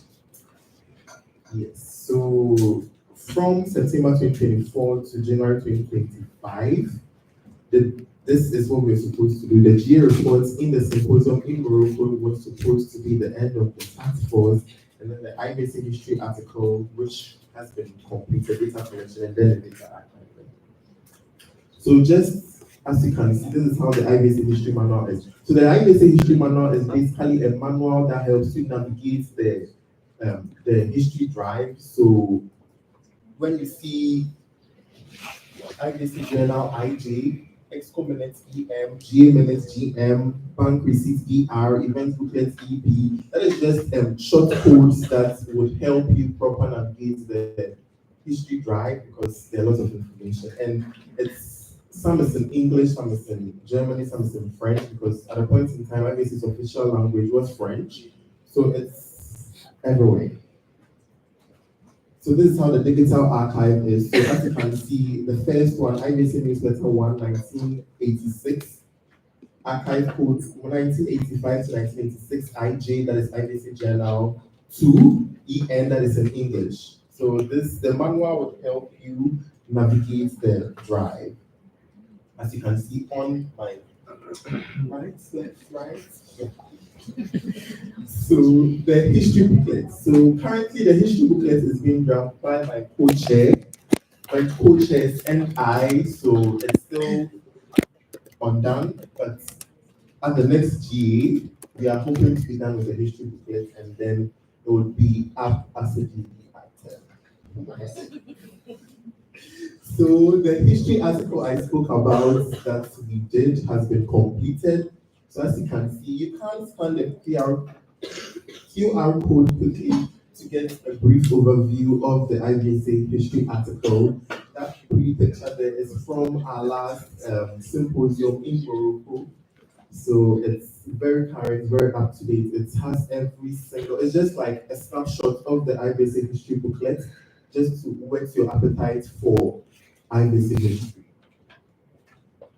So these are the things we find. You find that IBSA had a women's association, IBSA logos over the years, what IBSA congresses and symposiums used to be in the past, countries we used to meet in when IBSA moved outside of Europe to Americas and then to Asia and then to Africa, the journeys. There are lots of pictures and articles you can read about in the history article.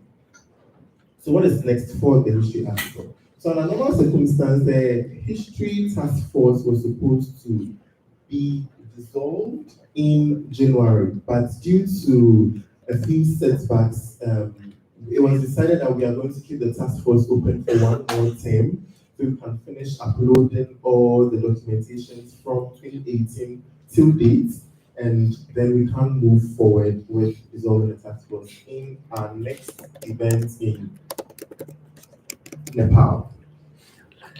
So also finish the IBSA history booklet, and also the last thing I want to emphasize on is on the future of the IBSA history task force. So over many years, the IBSA history task force has been created, dissolved, created, dissolved, created, dissolved, created, dissolved, because people lack interest in the IBSA history. So the main purpose of our task force, or the rest of the task force for the rest of our time that is still the power, is to integrate the task force into the IBSA official body. So let me try and explain it well. So it's more or less the IBSA history task force is going to be a job of the Secretary General and the Secretariat. So we can't preserve the IBSA history every term instead of waiting for some years before making a new task force and then continue, just so we can preserve the IBSA history.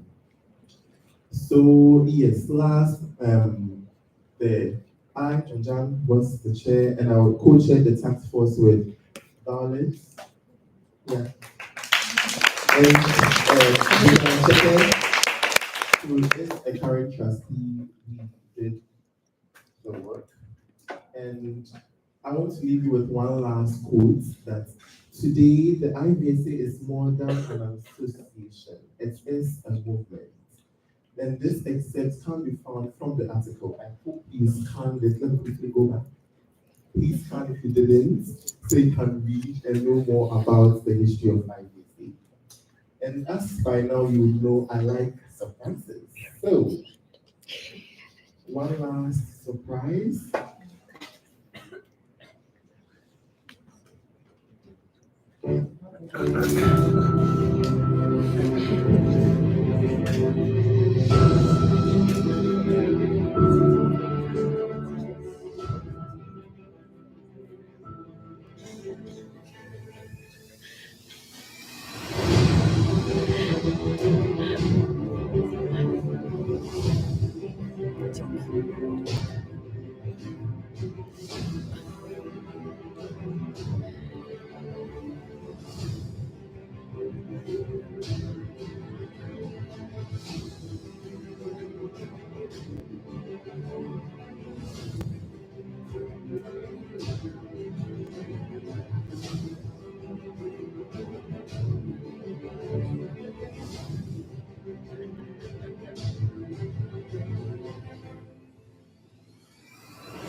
Was done by the co-chair of the IBSA History Task Force. And I just want to leave with one last thing. If you are interested in the IBSA History Task Force and you want to help us with drafting the booklets, that is the last deliverable left, you can reach out to either me or Violet, and then we'll pick it up from there. Thank you very much.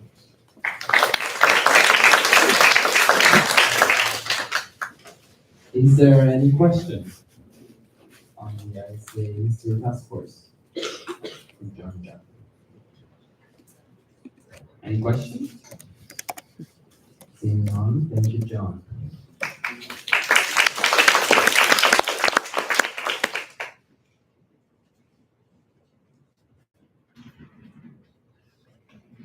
The next agenda point is update about the strategic plan, which will be presented by Peter.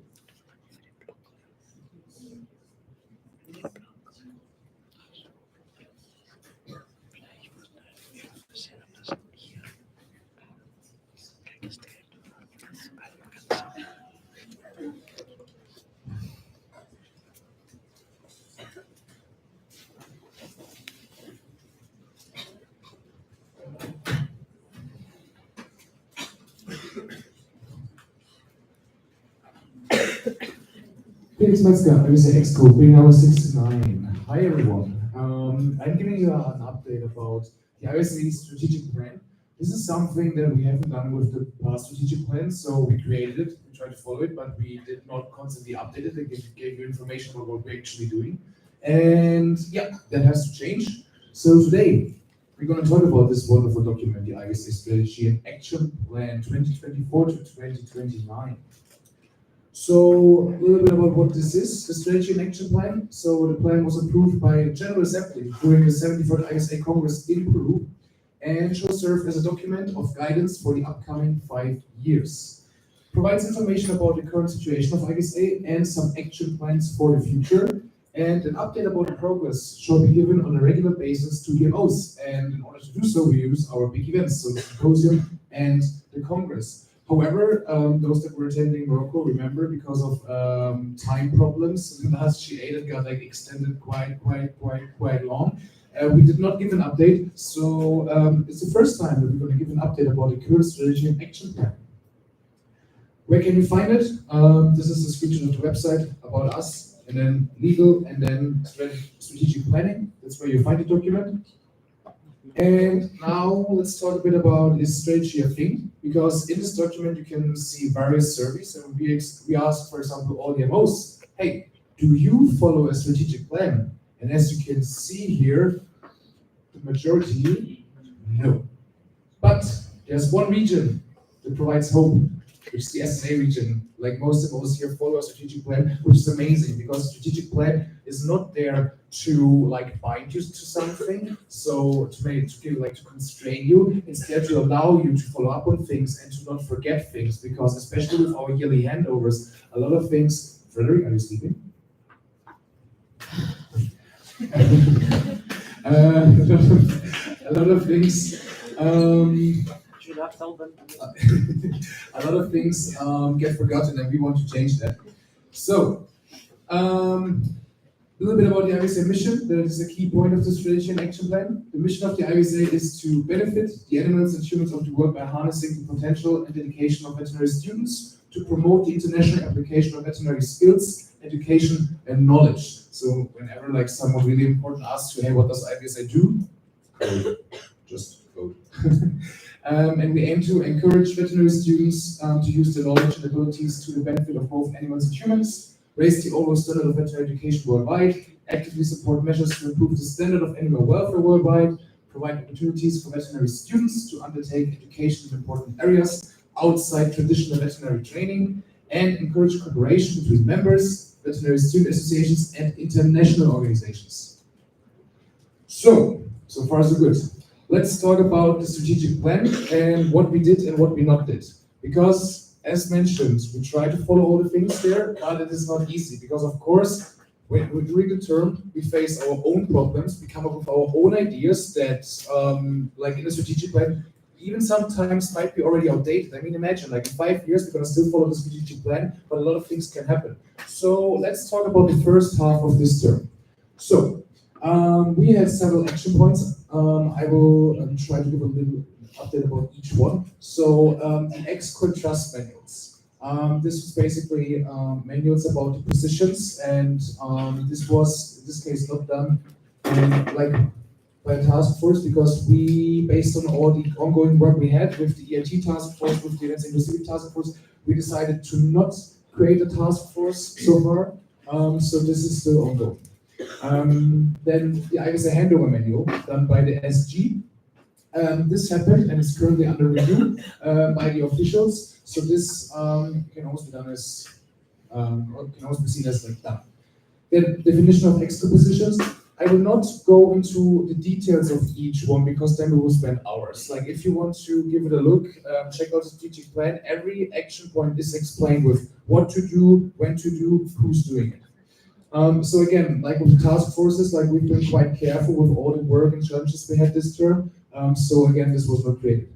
Then report on the potential applications of artificial intelligence tools in ISA management. This was started by the SG and the secretaries, but it's not finished yet because, as you know, AI is a topic. And writing a paper about AI as a student association is quite a big thing. And we really try to be careful with that because when we are publishing this and we are bringing this to GA, a lot of organizations, like veterinary organizations, will look at what we say as the next generations, as those that work with AI way more than they do. So this is ongoing but not finished yet because we like not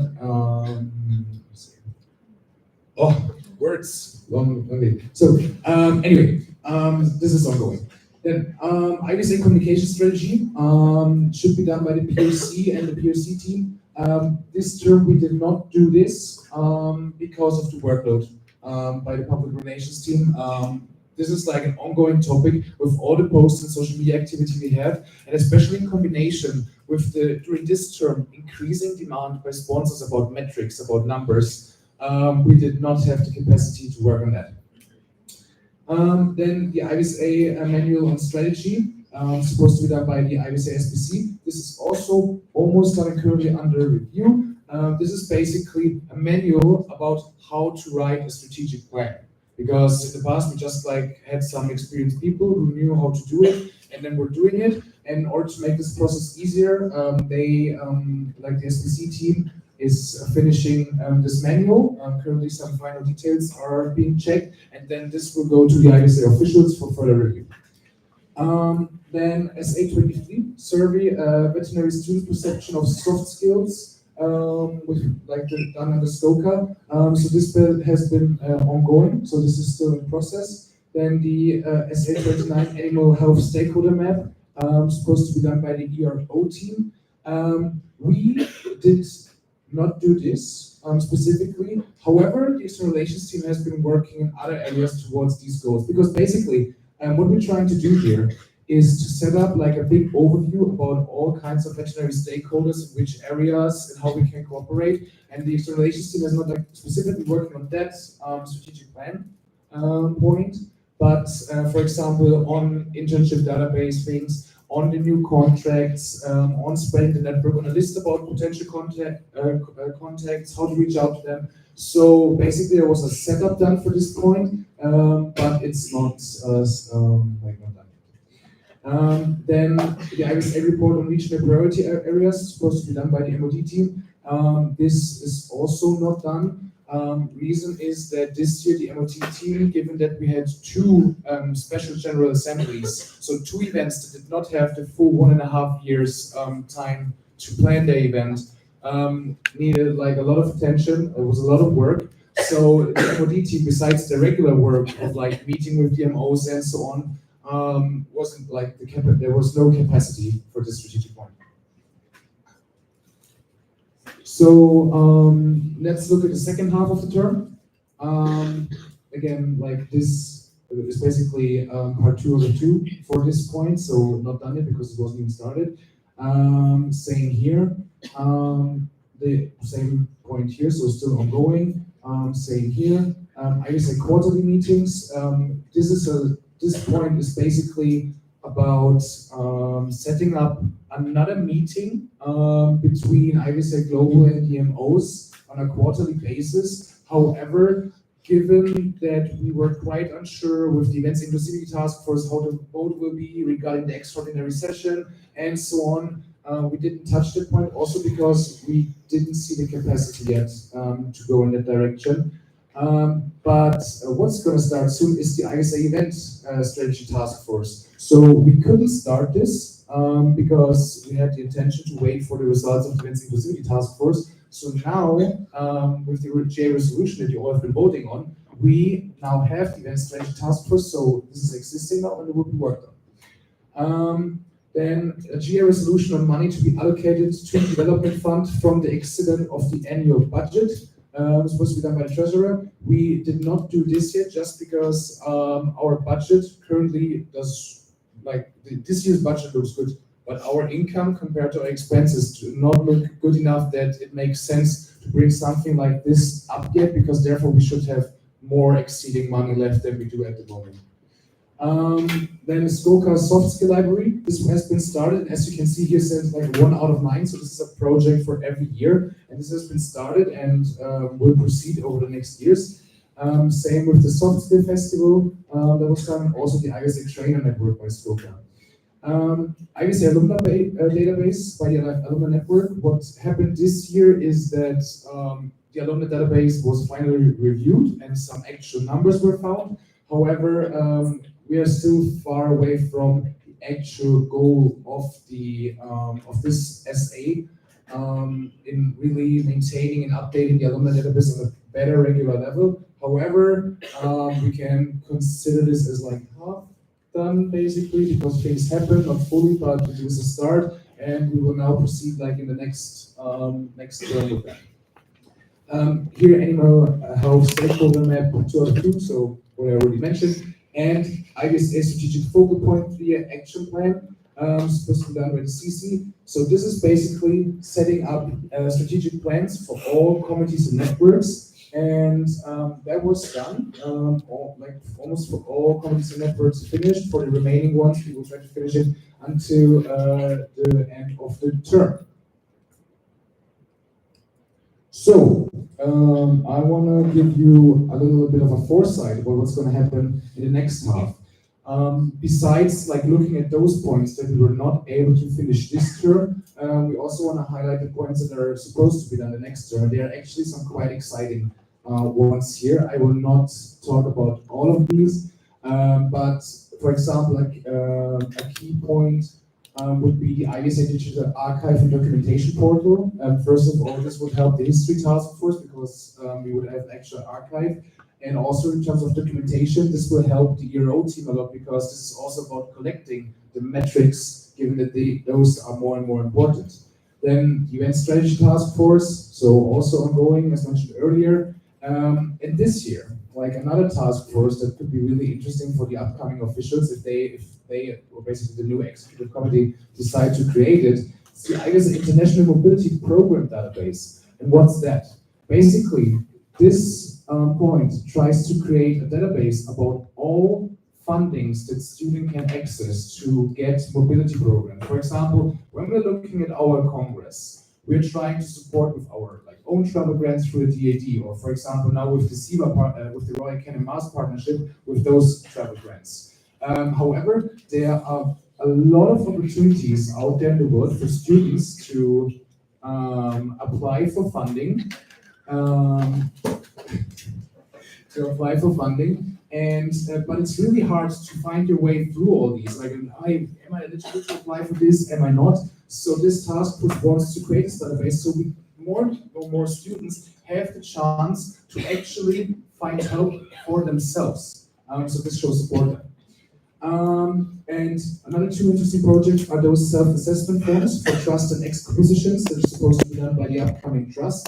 Very interesting because those are basically quizzes. Because when you do the handover, like you talk with the person that has been doing the job the whole year, then you talk with the president, you check if you have everything in mind. But you know how it is for exams. You read, you learn, and then you're like, yeah, okay, I got this. And then you start, and then you realize, no, I don't. So those quizzes or self-assessment forms shall help to evaluate. Okay, am I ready for the position? Do I really have everything in mind? And when you do the quiz and you notice, oh, like for example, out of 20 questions, like there's still like here for these 3 questions, I did not know the answer or the results were not as good. You know, okay, at these points I should probably put a bit more effort in, like either reading the handover manual a bit further or asking people for help. Yeah.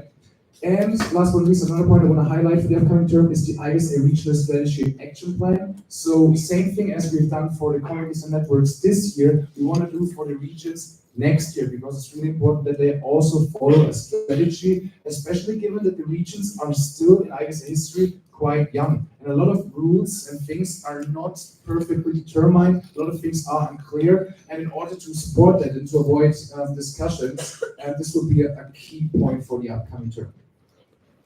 All right.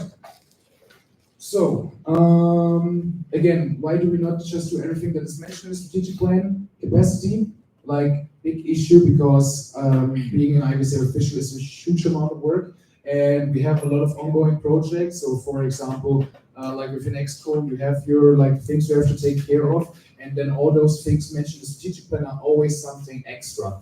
And every person deals with the term individually. Sometimes personal things can come on top. So capacity is a key problem. Then unexpected problems. So more work for everyone can always be like something to deal with.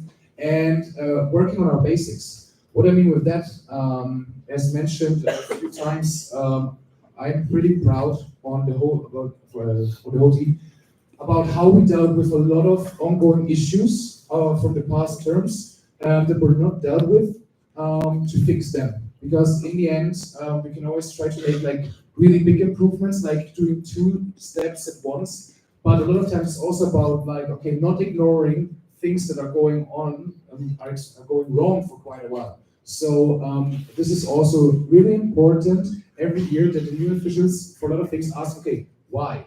Why are we doing this? It doesn't make sense that we do it like that, or should we rather work on that? So the goals are to follow the strategic plan, to keep doing that, to finish as many SAs as possible, but also to balance the SAs with the own projects of the IBSA officials. Because in the end, we're also electing the next officials that have their own ideas and their own vision, and it's also really important that they can bring this into account. And we really want to make sure that the strategic plan is not forgotten. It's now 1 year old, and we really want to keep talking about it. Even if it's stating, hey, we were not able to do this, this, and this, but we were able to do this, this, and this point. And it's really great to see that we were able to do some of the things, because every strategic action point that is done is a step in the right direction. Yeah. So that's it. If you have any questions for a strategic plan, feel free to reach out to me, and thank you all.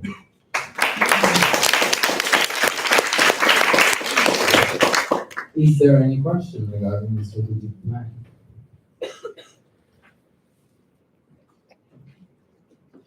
Seeing no questions, thank you, Felix.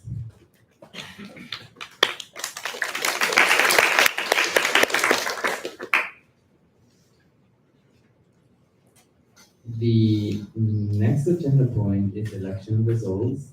Tami? Excluding number 3, I move to table the election results with the election committee's double checking these slides. The motion on the floor is to table the election results because the election committee is still in the process of reviewing the results. So, is there any discussion? Is there any objection? Seeing none, motion passes, election results are tabled. The next agenda point is presentation and voting on the approval of new member organizations.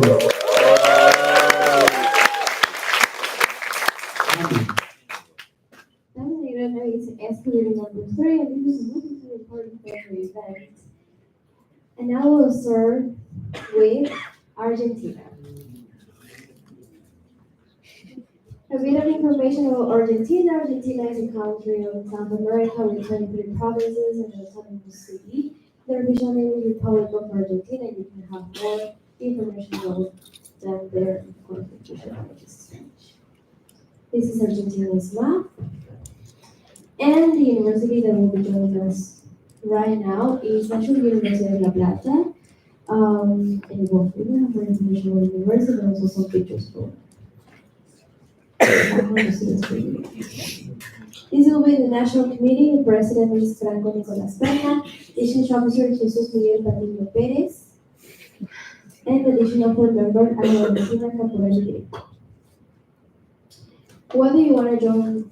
Why do they want to join IBSA? They say we seek to integrate in order to enrich our education, share knowledge, and grow through collaboration with students from other countries. From Argentina, we propose establishing an active and reciprocal bond that fosters mutual growth. We aspire to build connections that promote a more connected and collaborative veterinary medicine. Well, now you can read what they can offer to basic members, with basically exchange programs for international students, and also students can also engage in research projects focusing on native wildlife and endemic diseases. And also outreach programs supporting underserved communities and collaborative conservation efforts across the country, which allows students to deepen their practical and social impact.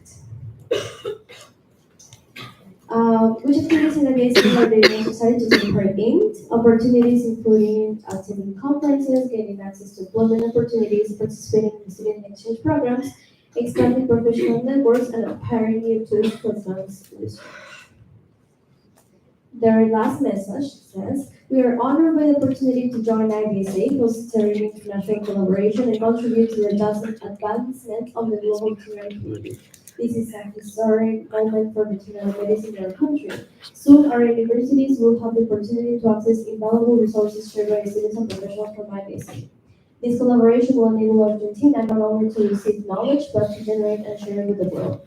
As Argentine students, we believe that veterinary science is built through cooperation, empathy, and exchange of experiences. Thank you.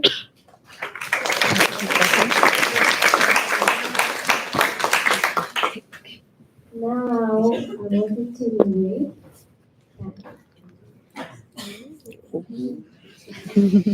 Canada. A little information about Canada. 41 million people. Official language is English and French. And they wanted to mention Canada's iconic coffee. Well, this is their iconic coffee and chocolate stop that build the nation's tea companies. A little information about Canada. This is their map. They have 5 veterinary schools and passion, coaching, networks. Now, University of Montreal will be joining us. We have a 5-year Doctor of Veterinary Medicine program. Only North American program taught in French, and 120 students per year. There's more information for you. This will be the National Committee, President Sarah Maud Gromty, Exchange Officer Ingrid Rosales, additional third member Violet Mikhail. And well, what do they want to join IBSA? To reinforce communication, exchanges, and knowledge sharing between Canadian universities and for Canada on the international scale. Having a bigger platform and community to expand their outreach for what they already do, and the opportunity to support and advance the One Health concept on the global scale. What they can offer to IBSA members, they already have an international group at their faculty working on conferences, international projects, and partnerships development, such as summer internship as well as a Spain in Europe project. And they provide a list of different volunteer placements for students interested in Canada and abroad. They're excited to participate in meetings with new people and perspectives, also gaining insight into the veterinary community, exchanges and conferences, collaborative projects, and networking opportunities.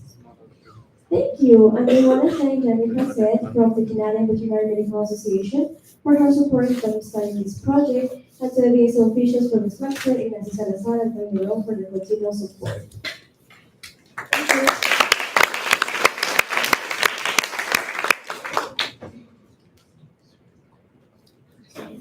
The next one is Sri Lanka. A little information about Sri Lanka. Sri Lanka is known as the Pearl of the Indian Ocean, and it's a small island surrounded by the Indian Ocean. And you can see what they're known for. Water-using adventure, history, wildlife, or breathtaking sunsets. It's Sri Lanka offers something for everyone. This is their university, Faculty of Veterinary Medicine and Animal Science, University of Pennsylvania. This is the only medical school in Sri Lanka, and they offer a 5-year program, and they have around 95 students enrolled. This will be their national committee, the president, Miranda, district officer, Rizali Bonara, additional fundamental Shaman Pereira. And they already have other board members, such as the treasurer and social media editor. Well, they want to join IBSA because the main objective is to, our main objective in IBSA lies behind the fact that it gives our students a global platform to showcase the Sri Lankan culture, as well as an opportunity to share our experiences and knowledge with the rest of the world in the field of veterinary medicine. They also believe it will provide them with a great opportunity to broaden their professional connections and horizons within the field of veterinary medicine. By participating in workshops and conferences, they hope to bring back the knowledge gained out of those and integrate it into their local system, thereby helping to develop the veterinary field further in Sri Lanka. Well, not everybody can offer Chinese and members, which basically the ability to conduct workshops, lectures, and provide hands-on clinical experience at their veterinary teaching hospital, as well as arrange visits to the various clinics, hospitals across the country. And also that, given that animal production is a vital component of the Sri Lankan veterinary field, they also have the capacity to organize educational visits to farms located throughout the island.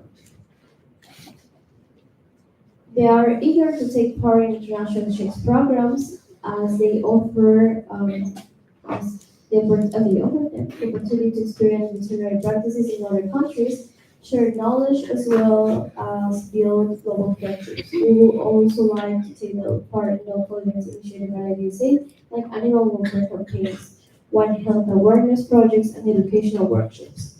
Being part of global symposiums and getting the opportunity to represent Sri Lanka on an international platform is really something they are very excited about, and they believe it's a chance to show how passionate they are as a Sri Lankan veterinary students. The last message, we take this opportunity to sincerely thank IBSA for giving us an opportunity to apply for its membership, and we wholeheartedly express our desire to be part of the IBSA global family. We would like to extend our heartfelt gratitude and appreciation for considering our application. We strongly believe that we can make a positive contribution towards IBSA's goodwill and play an active role in promoting its mission within Sri Lanka and on the global stage as well. A special thanks, they would like to send their heartfelt gratitude to Susan for his unwavering support and guidance throughout their amazing journey. His encouragement helped them take this proud step onto the global stage. Thank you.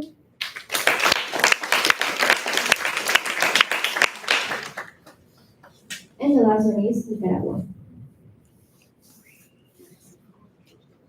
You have here a lot of information of Nicaragua. Their official name is Republic of Nicaragua, and their nickname is the Land of Lakes and Volcanoes. And they are located in Central America, capital Managua, and official language Spanish, and they also have some regional languages. Also, here you have some pictures, maps, and the little information about Nicaragua. And this will be the university that will join us, the National Agrarian University. They offer veterinary medicine programs since 1986.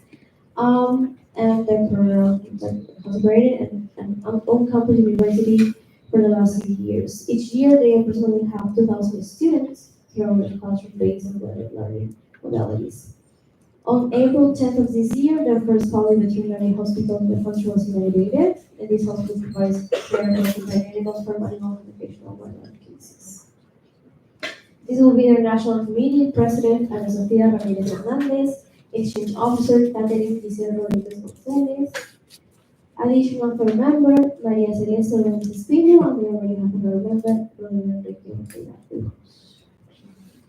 Why do they want to join IBSA? The goal of this initiative is to motivate young Nicaraguan veterinary students to increase their competency, form global connections, and acquire up-to-date knowledge, breaking away outdated practices, encouraging a new generation of professionals with an ethical focus to animal welfare through the facilitation of international collaborative activities and opportunities.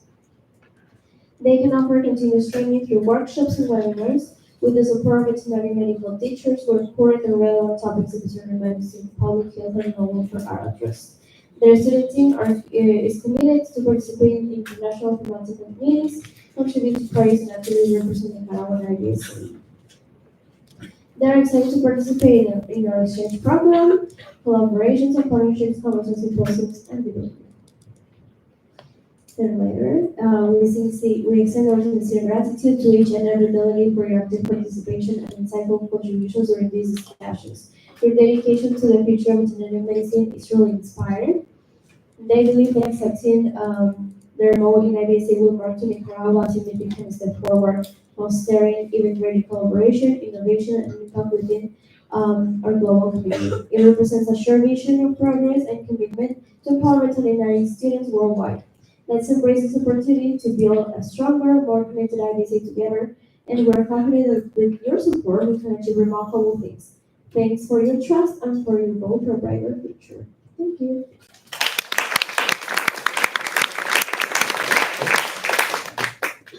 I move to approve Nicaragua, Argentina, Sri Lanka, and Canada as new MOs of IBSA.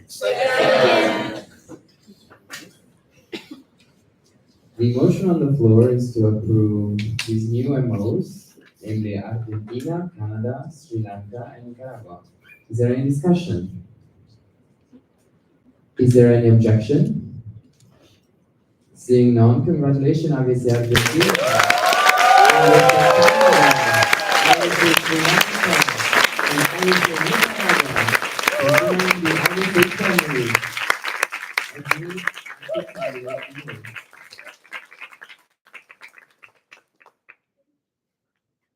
Congratulations for joining the IBSA family as new active candidate MOs.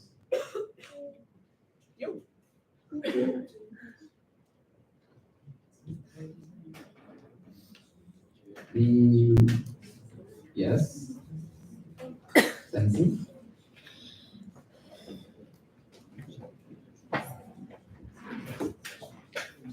Lindsay from IBSA China, bidding number 50. I move that we head into a 10-minute recess before resuming the rest of the GA. The motion on the floor is to go into recess for 10 minutes. Is there any discussion? Is there any objection? Seeing no objections, motion passes. We are at recess for 10 minutes. Please be on time.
Take your seat.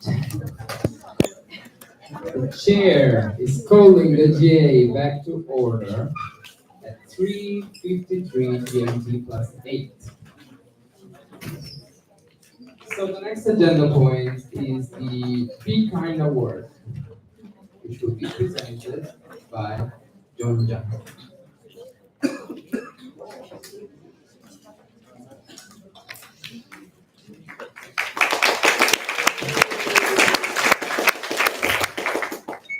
John Jan, I get it.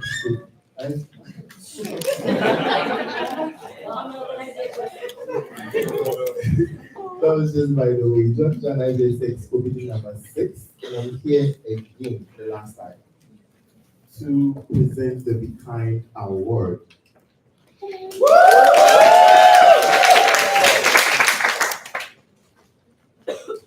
Be Kind Award. So just a brief background of the Be Kind Award. It's more or less an opportunity for IVSMOs, that is you, to organize fundraising activities to generate money for the DF or to support a worthy cause in your locality, region, MO, or whatever you have. So basically the ideology or the rationale behind the whole thing was to help build a stronger IVSA community by giving MOs the chance to organize fundraising activities to support themselves and their association. So through this fundraising, MOs will not only help other IVSA members by improving their situation, but you also get to win points to be the winner of the Be Kind Award, and you will receive a prize. So for this year, since this was the first time we are having people participating, we had to remake or fix the scoring system. So the winner of the Be Kind Award would be awarded 2 reduced fee spots for our next event, should in case the winner is a DF beneficiary. If not, 1 reduced fee spot for that MO. But for individual members that do participate in the Be Kind Award, because it's open to both MOs and individuals, that individual would get a free merch item, but not to dampen anyone's spirits. Every MO or individual that participates will get a certificate for participation in the Be Kind Award. So, for a long time, we had 3 MOs applying for the Be Kind Award. That is IVSA South Africa, IVSA India, and IVSA Nepal. So for the next 2-3 slides, I'm going to talk about each of the projects before the winner is going to be announced.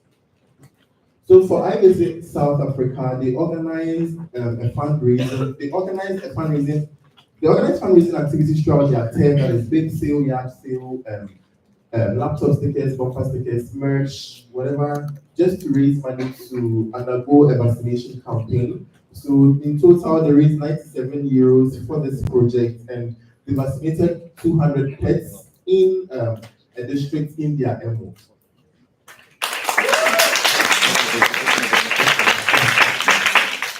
Yes, so you can see, so it was the students that undertook this initiative, and they had a bit of partners with Montego Bay, which supported them, and they made this initiative happen.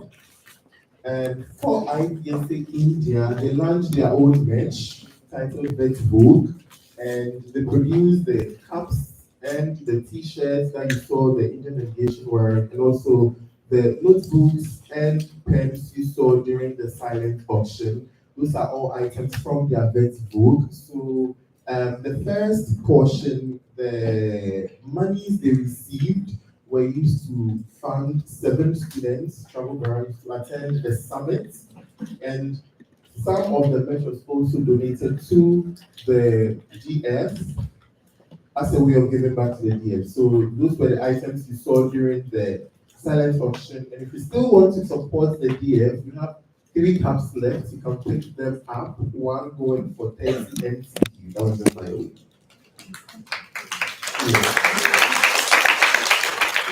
Thank you for your effort. And the last MO that applied was IVSA Nepal. They organized a free FFP vaccination, and a total of 160 cattle were vaccinated, and the vaccines for the vaccination exercise coordinated by the local municipality. So, without wasting time, the winner of this year's Be Kind Award 2024-2025, drum roll please. I think it is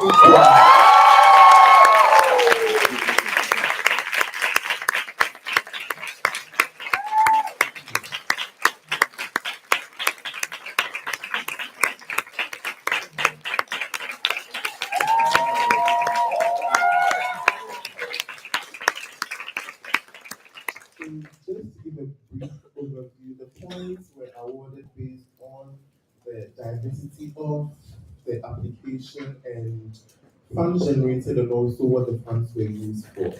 And I just want to use this as an opportunity to encourage all MOs for the up and coming term that no amount is too small. The money doesn't necessarily have to come to the DF, but if it's being used to support a cause in your own community or locality, that also qualifies for the Be Kind Award and need to be appreciated. For individual members who still also want to give, the form is still, no, it's good, for next year. You can also donate or do something by your own means just to support and increase kindness. And don't forget to use the hashtag Be Kind. Thank you so much.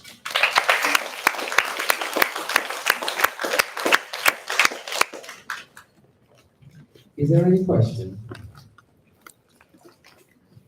Seeing none, thank you, John.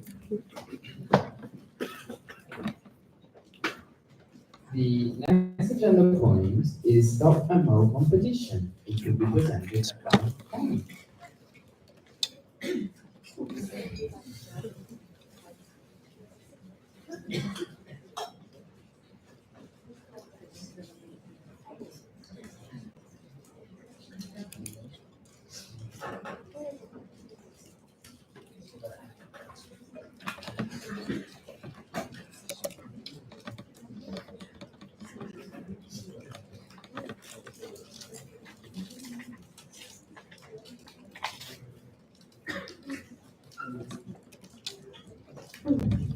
Now we're gonna is the Expo Rhythm Week. Okay, this is very exciting. I will present to all of you the results for this year's Sabemo competition. And before I start, I really want to thank Rebecca, PR Ceremony Secretary, for helping me in making the final count of the results of this competition, because this was quite exhausting, as you will see all the results that we have here.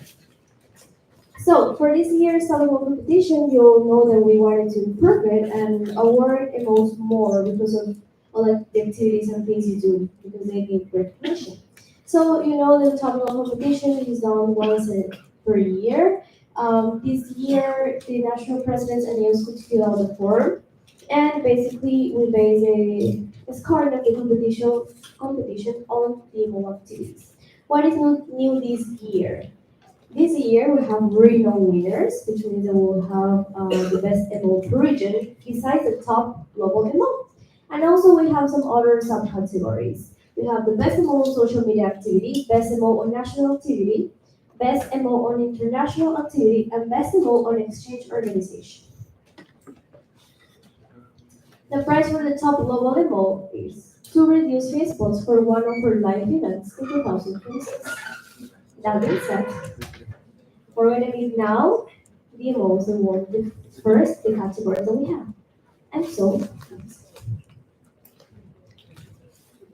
the first one is Best MO on social media activity, and it is IBC Nigeria.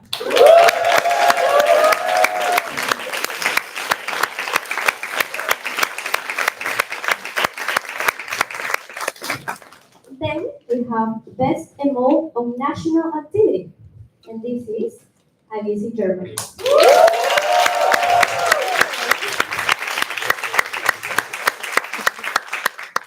Then we have Best MO on international activity, and it is IBC Taiwan.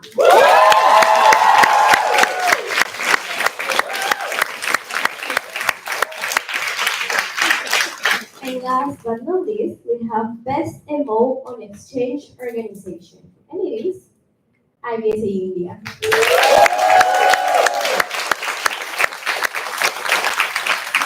And now we're going to have the regional winners. As you know, we have 5 regions, but we're going to have 4 regional winners because, of course, the top role is considered also the best of each region. The first one is the top MO of Europe, and it is IBSA Italy.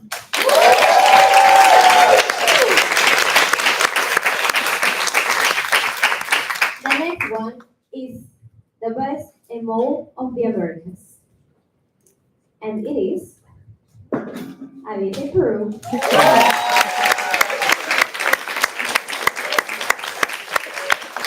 The third one is the best or top MO of MENA region, and it is IBSA Morocco. And last but not least is the top MO of Sub-Saharan Africa, and it is IBSA Nigeria.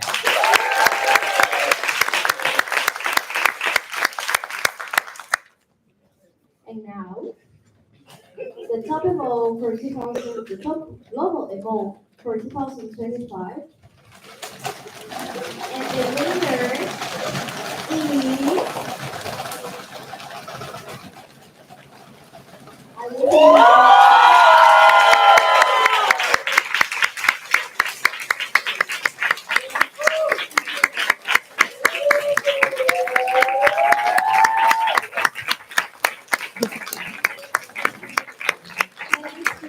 all of the MOs that submitted their applications, and please, if you didn't, please do, because you really want to be here. And I hope the next MOD team also makes those awards. In case you're wondering, we know the prize for the global winner. For the others are certificates that will be sent to your official email very soon. And so thank you so much, and I really hope the most feel more awarded by this competition. Thank you.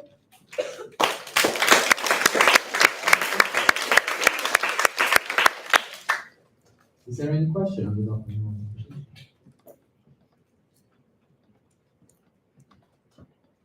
Seeing none, next agenda point is Excellence Award.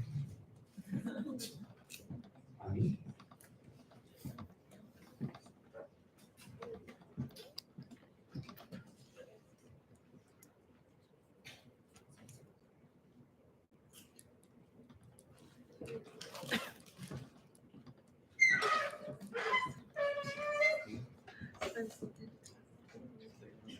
Terminator is exhibiting number 3, and also very exciting, Excellence Award for this Congress. Excellence Award. So as you might know, the Excellence Award is awarded by the Executive Committee twice a year to an IBSA member that in their opinion has excelled within their position in IBSA.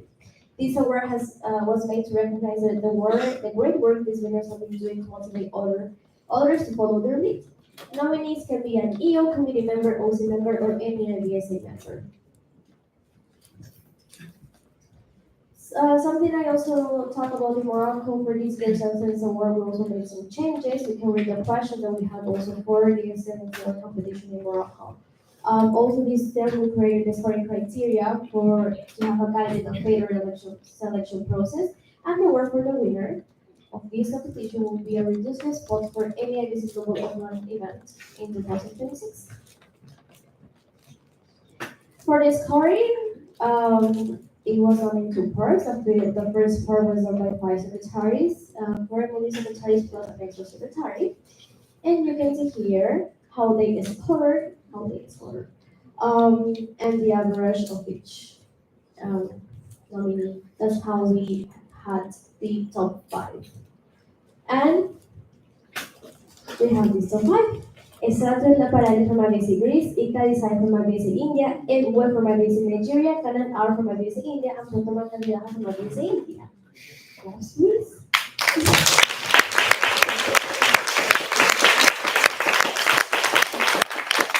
This top 5 was sent to Expo, and Expo also voted to select the winner. And so the winner of Excellence Award for this Congress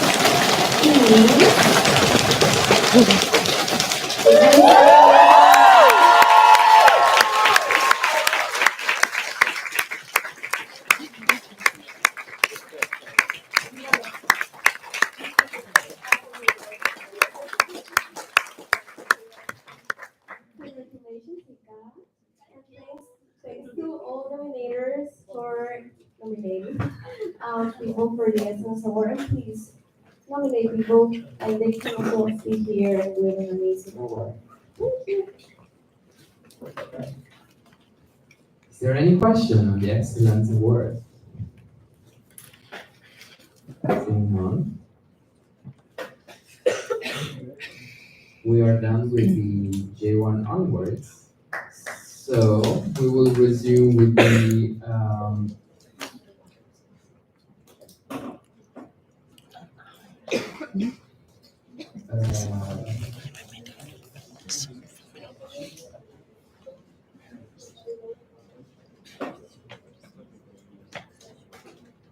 yeah, so we're done with J1 onwards. Tammy? Tammy Negrona dice Expo Bidding number 3. I move to table election results. Second. The motion on the floor is to untable agenda points election results. Is there any discussion? Is there any objection? Seeing none, agenda point is untabled.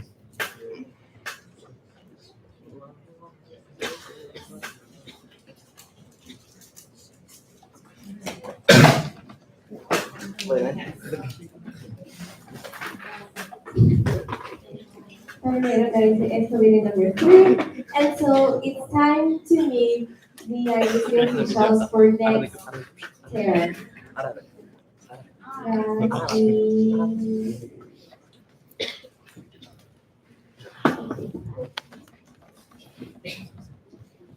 First of all, we're going to go with the executive committee, and you're going to meet the whole executive committee. For development aid director, we just had one round, and the winner got 66.7%, which means that there was no necessity for a second one. And so, in the sala de compromiso,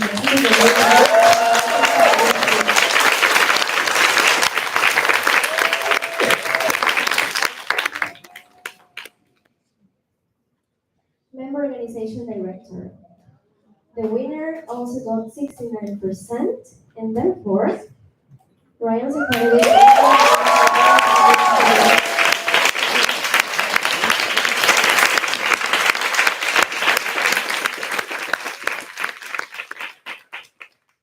For community coordinator, we just had one round, and the winner was 97.6%.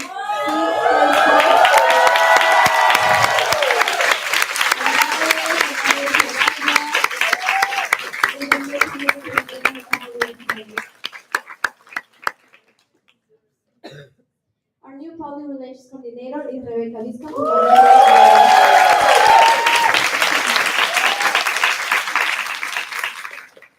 External relations officer is Shana Changa.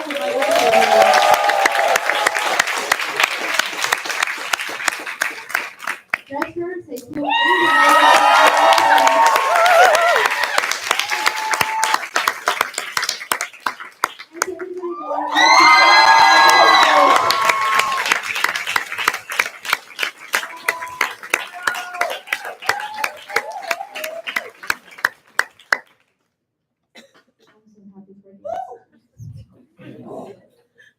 Now, we continue with chair for standing committees and networks.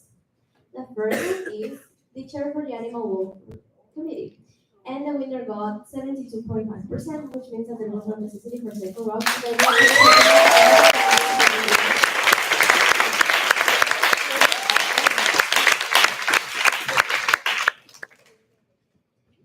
Then we have the chair for SCOTA.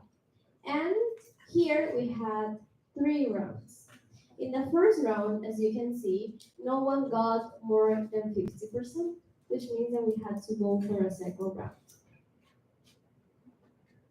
In the second round, Gautam Shukla from Marizinde was eliminated, and therefore we have 3 candidates still competing. And none of them got more than 50%, so we had to go for a third round.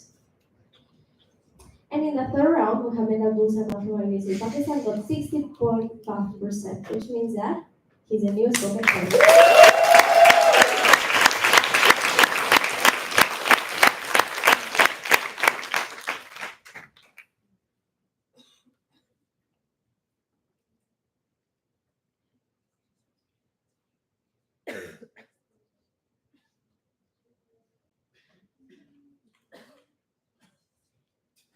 Chair for the Standing Committee of One Hill, Ika Desai from Aviation Area.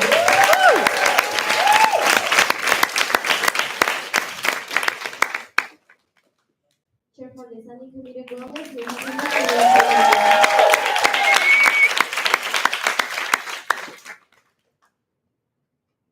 as co-chair, the winner got 56.1%, and so Deep Shrestha Visi Nepal is a new co-chair.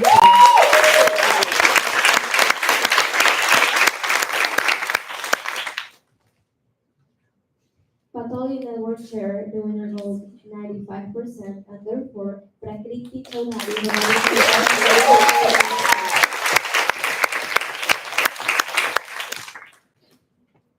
and the chair for the Wild and Exotic Animals Network got 60.5%, and therefore Evan Mystery from Alumni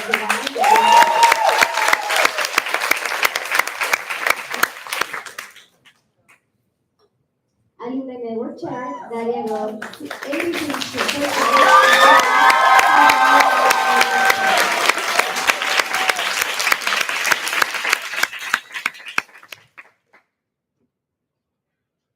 And we're done with the checks.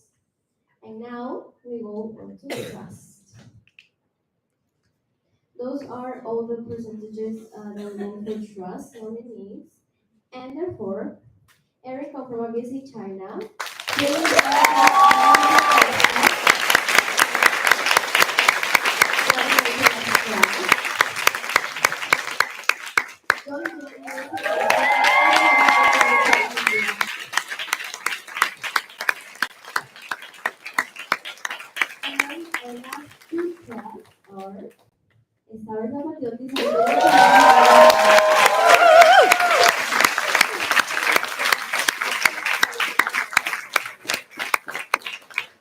And we're done with trust, and now we go on to regional representatives. And I have to say here that you'll see that. For Asia Pacific Regional Rep, the winner got 78.4%, and therefore Bertina Sofumagese.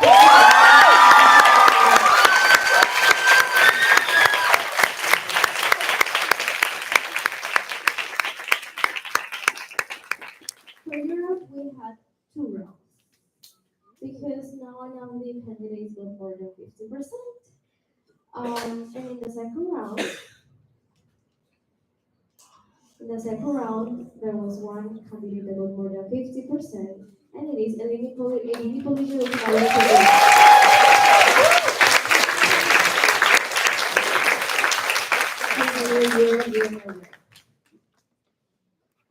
For Mina, we also have the winner who got 83%, and it's Montse.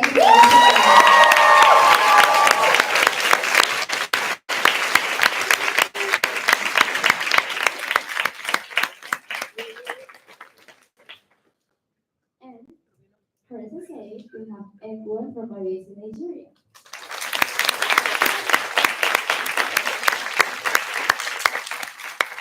And since now officially there was no other nominee, Catalina from Aviation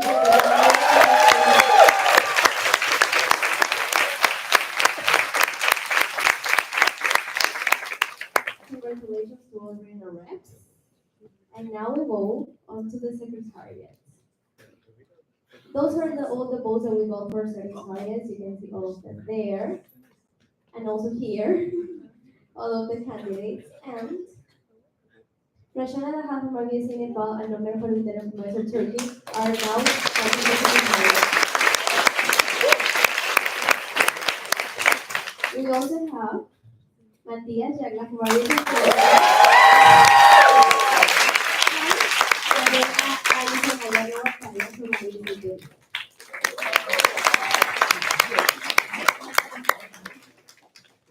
We also have Wika Kayako from Aviation Nigeria.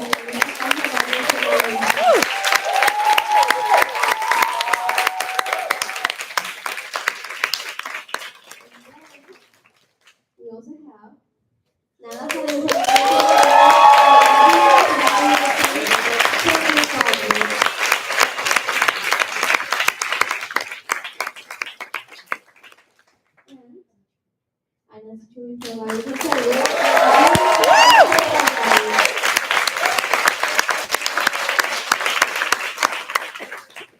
menunggu supervisor.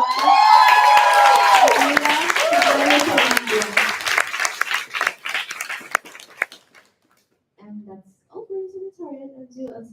As you already know, the host for the 75th IBSA Symposium will be IBSA Rwanda.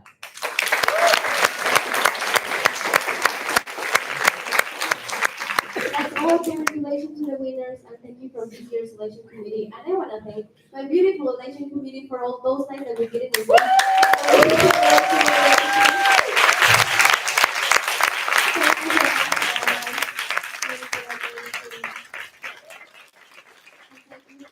everyone for voting for everything. Thank you so much.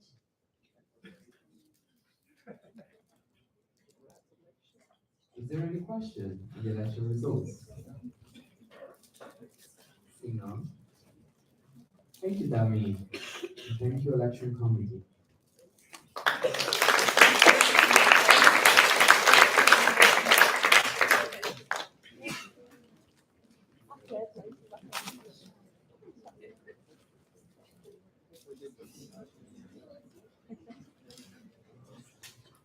So, there are no more points on the J1 onwards agenda, so we will resume from the points that were postponed earlier today, which are exchange at point 105 and 106, exchange rate, and budget for both 2025 and 2026.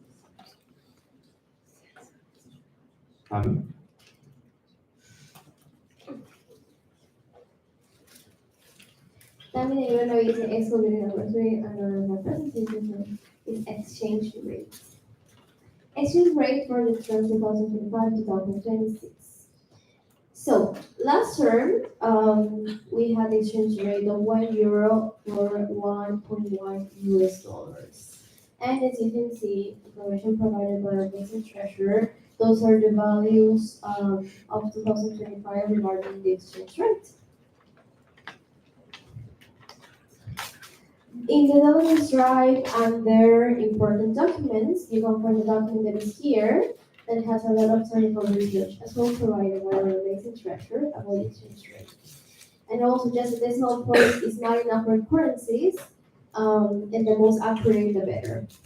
And the rate is only used internally. It means that, for example, if an animal wants to pay in US dollars, US dollars, we apply this exchange rate. So it's just inside this.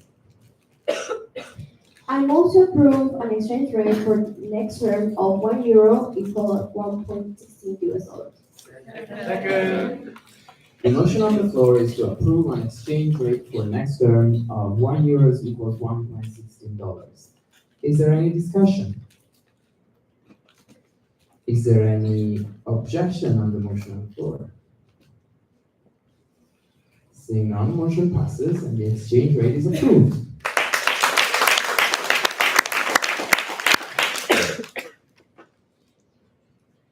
The next agenda point is budget for the term 2025-2026. Negron IBC Exco meeting number 3. And so now I will present the budget that IBC will work with for next term. Budget for term 2025-2026. So some important changes. This year we had some problems with the video members portal, but for this budget it was updated. We also adjusted some partner support that we were expecting to have. And also we budgeted travel expenses for treasurer and president to travel to Brussels for registration with other government authorities at AIAG.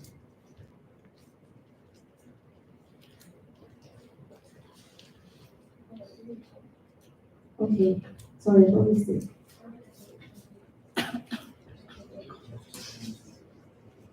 I'm also going to 5 minutes stand because I have to take a picture. Second. Motion on the floor is to stand this for 5 minutes. Is there any discussion? Is there any objection? Seeing none, we're standing in these for 5 minutes.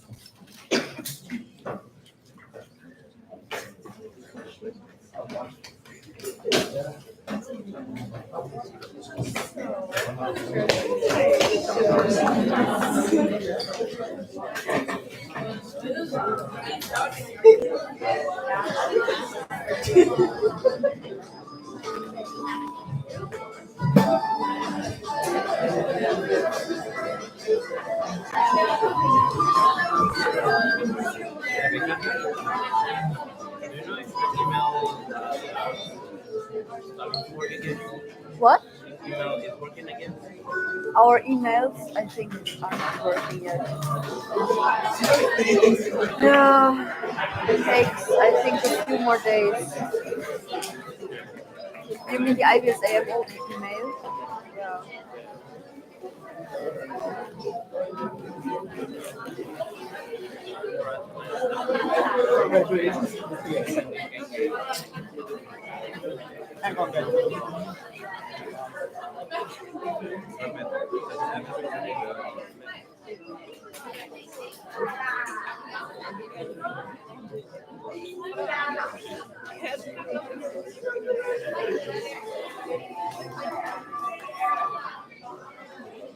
Okay, you guys.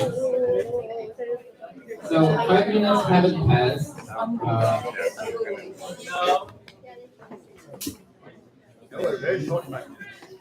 Yeah, but I would say the sooner we finish, the sooner we leave. So, Tommy? Please, guys, take your seat. Guys, you have to take your seat now. We are resuming the GA at 4:26. 20 plus 8. Terminator Revision Expo number 3. And so here for that. Okay, this is the income we are expecting to have for next term.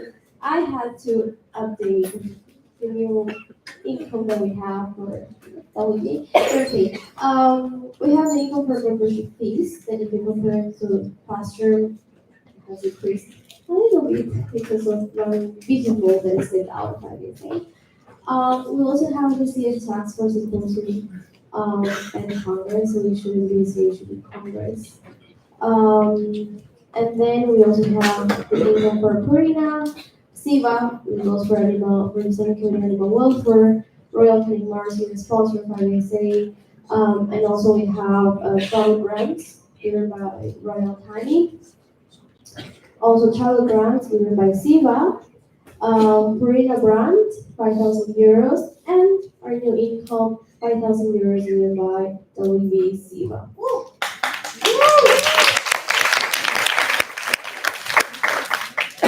And so we also have expect potential partner support for an event of 1,450 euros, and so you can see there the total income. Then for the outcome. So for symposium SGA, you can see it's calculated for Exco and healthy for Exco trust, and for Congress in Nepal as well Exco and healthy of Exco plus president elect. Then we have the other expenses for the rest of our officials, secretary, chairs, trust, also secretarial expenses, renal reps, and renal reps renal symposium fee, since from this year and also next year we want to support the fee of attendance of the respective renal representatives to the respective live renal symposium.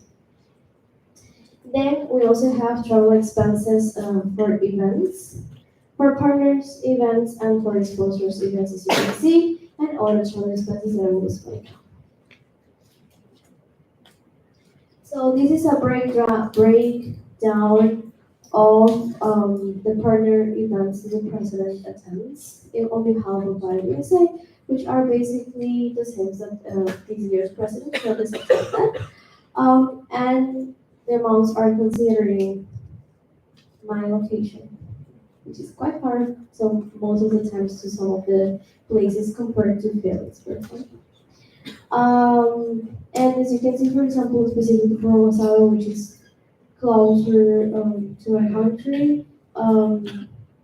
We also have expenses for volunteer coordinator, who is from Hong Kong, and so IBSA is paying for this, so that's why it's also budgeted here.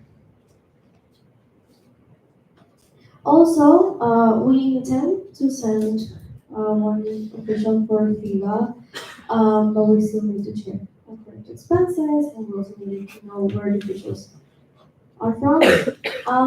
And also we are waiting for the announcement of the Holocaust meeting. And they are supporting us potentially with 400 euros.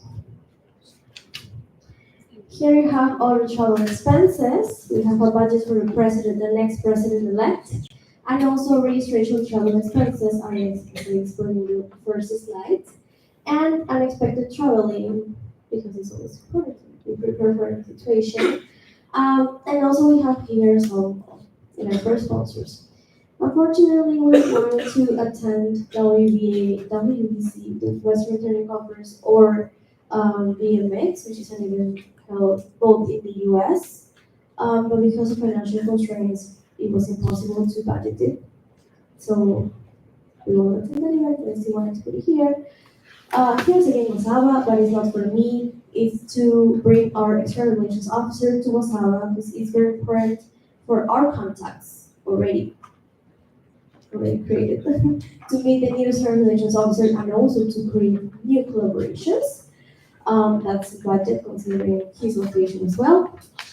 And this year we want also to have more outreach for the Caribbean region, given that I speak Spanish. It should be easier. It's closer to Peru, that's why it's at 700. And here you have the sum for the sponsors. We also have here the outcome for committees and networks. The values here were evaluated together with the current president and treasurer according to how the budget allocated for committees and networks was used for the past 2 terms, and also was asked the consultant with the current committee coordinator to get his input as well. And therefore, we have all these amounts for committees and networks, and we have added the Patoli network because they are officially a new network of IBSA. And we have additional committee costs in case of unexpected expenses from committees. We also have some more outcomes for the MOD.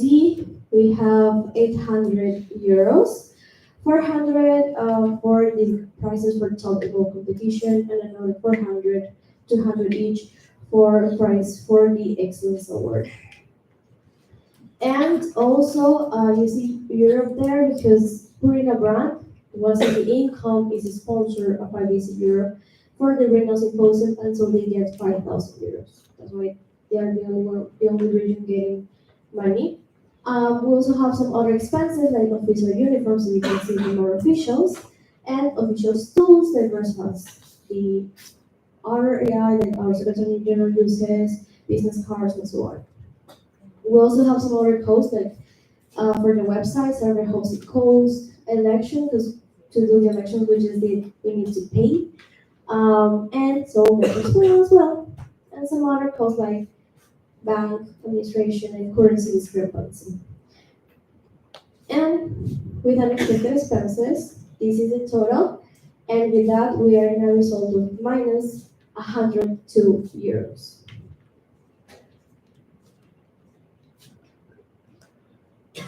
Therefore, I move to approve the budget for 2025-2026 term. Second. The motion on the floor is to approve the budget for 2025-2026 term as just presented by Tony. Is there any discussion? Any question? Yes, John. John Johnson. John Janailik, Scooby number 6, page 2 or 3 of travel expenses, the first one. Yes, so during the symposium SJ in Morocco, the bylaws were updated, so it's either symposium or congress, so that change hasn't been effected here. Yeah, the trust. Thank you.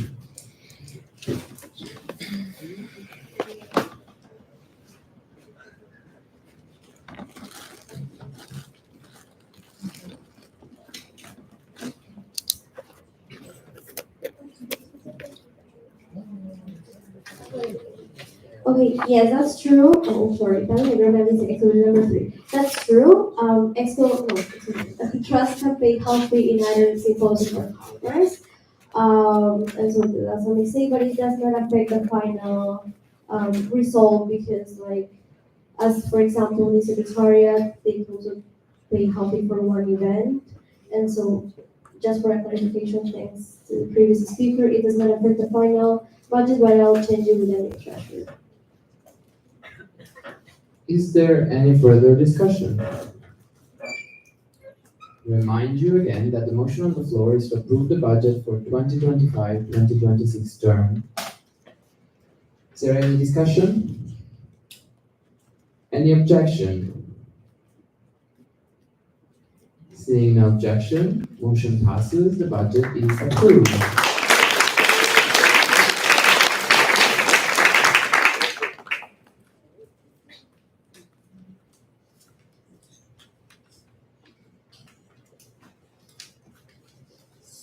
So, the next agenda point is any other business. Is there any other business? Tammy?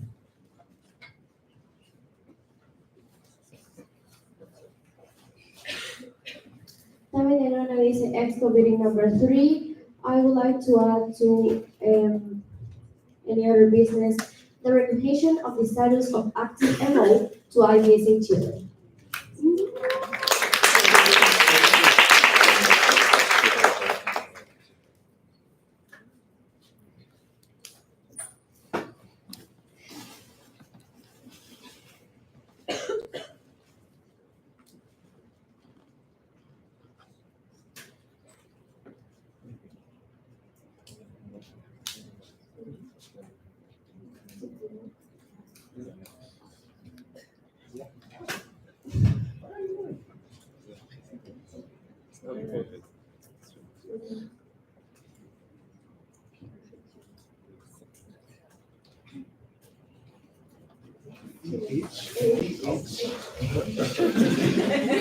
That's the Italian style.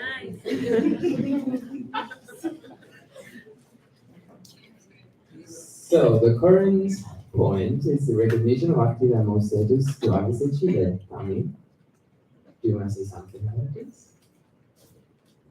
Tammy Expo bidding number 3. Yes, as you were aware, IBSA Chile is attending the event, but they cannot vote since they are still candidates involved. And the candidates involved need to attend a full session of General Assembly in order to get the active status, and therefore they will be able to vote in the next event they attend.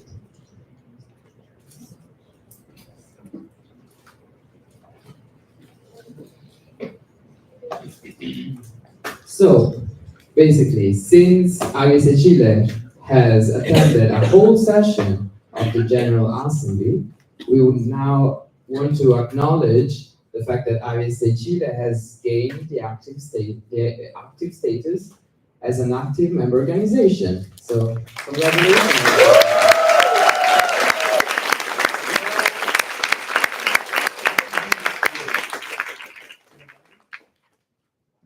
This means that during the next session of the General Assembly, IBSA Chile will be able to vote.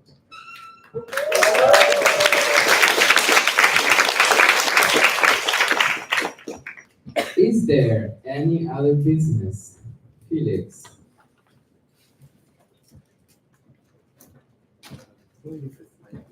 Alright. Felix Metzger, IBSA Exco bidding number 69. I would like to add COC core panel update to any other business.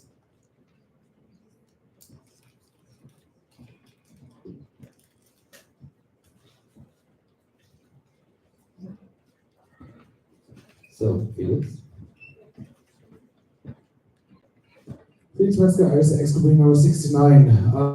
Not the nicest thing to add, but usually it's part of the normal agenda. However, for this agenda, it was missed and we noticed. So, given that we cannot implement it somewhere else, we have to talk about it during any other business. Basically, within ISA, also again to give you an overview about what happened, we have to update you about anything that happens in terms of a code of conduct situation. So, if we receive a complaint that an IBSA individual, IBSA anyone within IBSA is breaching the code of conduct and not following its rules. So we had during this term in total we had 4 code of conduct situations. One was already explained in the last GA in Morocco. After Morocco, we faced 3 further code of conduct situations. One code of conduct situation happened during the European Regional Symposium. It was addressed, and the 2 affected individuals received a warning letter by IBSA. Besides this situation, there were 2 further situations affecting IBS AMOs. However, these situations are still ongoing and not the result is not there yet. So we will have to update you about this in the upcoming General Assembly in winter. And that's it. Thank you. Is there any question? Any question? Seeing none. Is there any other business? Yes, Danny.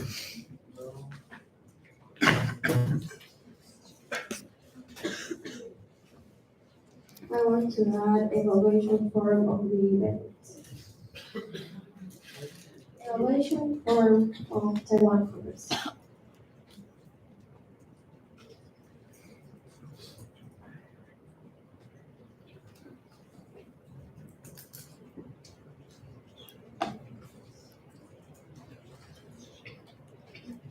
So guys, some hours ago I sent in the announcements group evaluation form of the event. We usually don't get many responses, which is really unfortunate.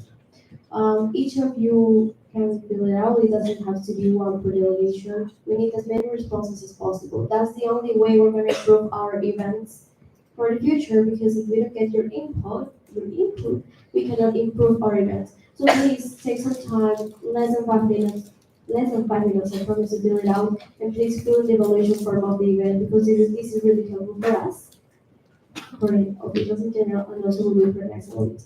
Thank you.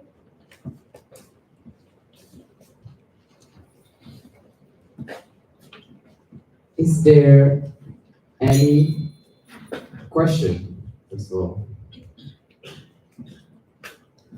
Is there any other business? Seeing none, the chair will entertain a motion to adjourn the GA without a day.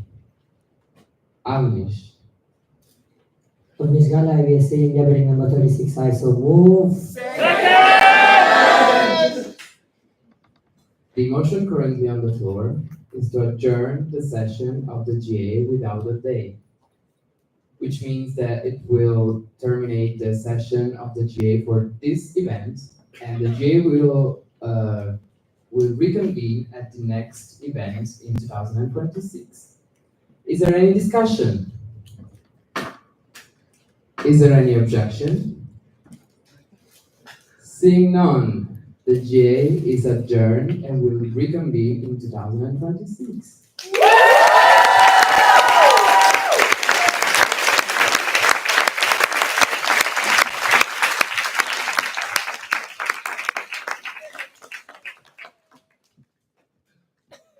So, we did it, you guys.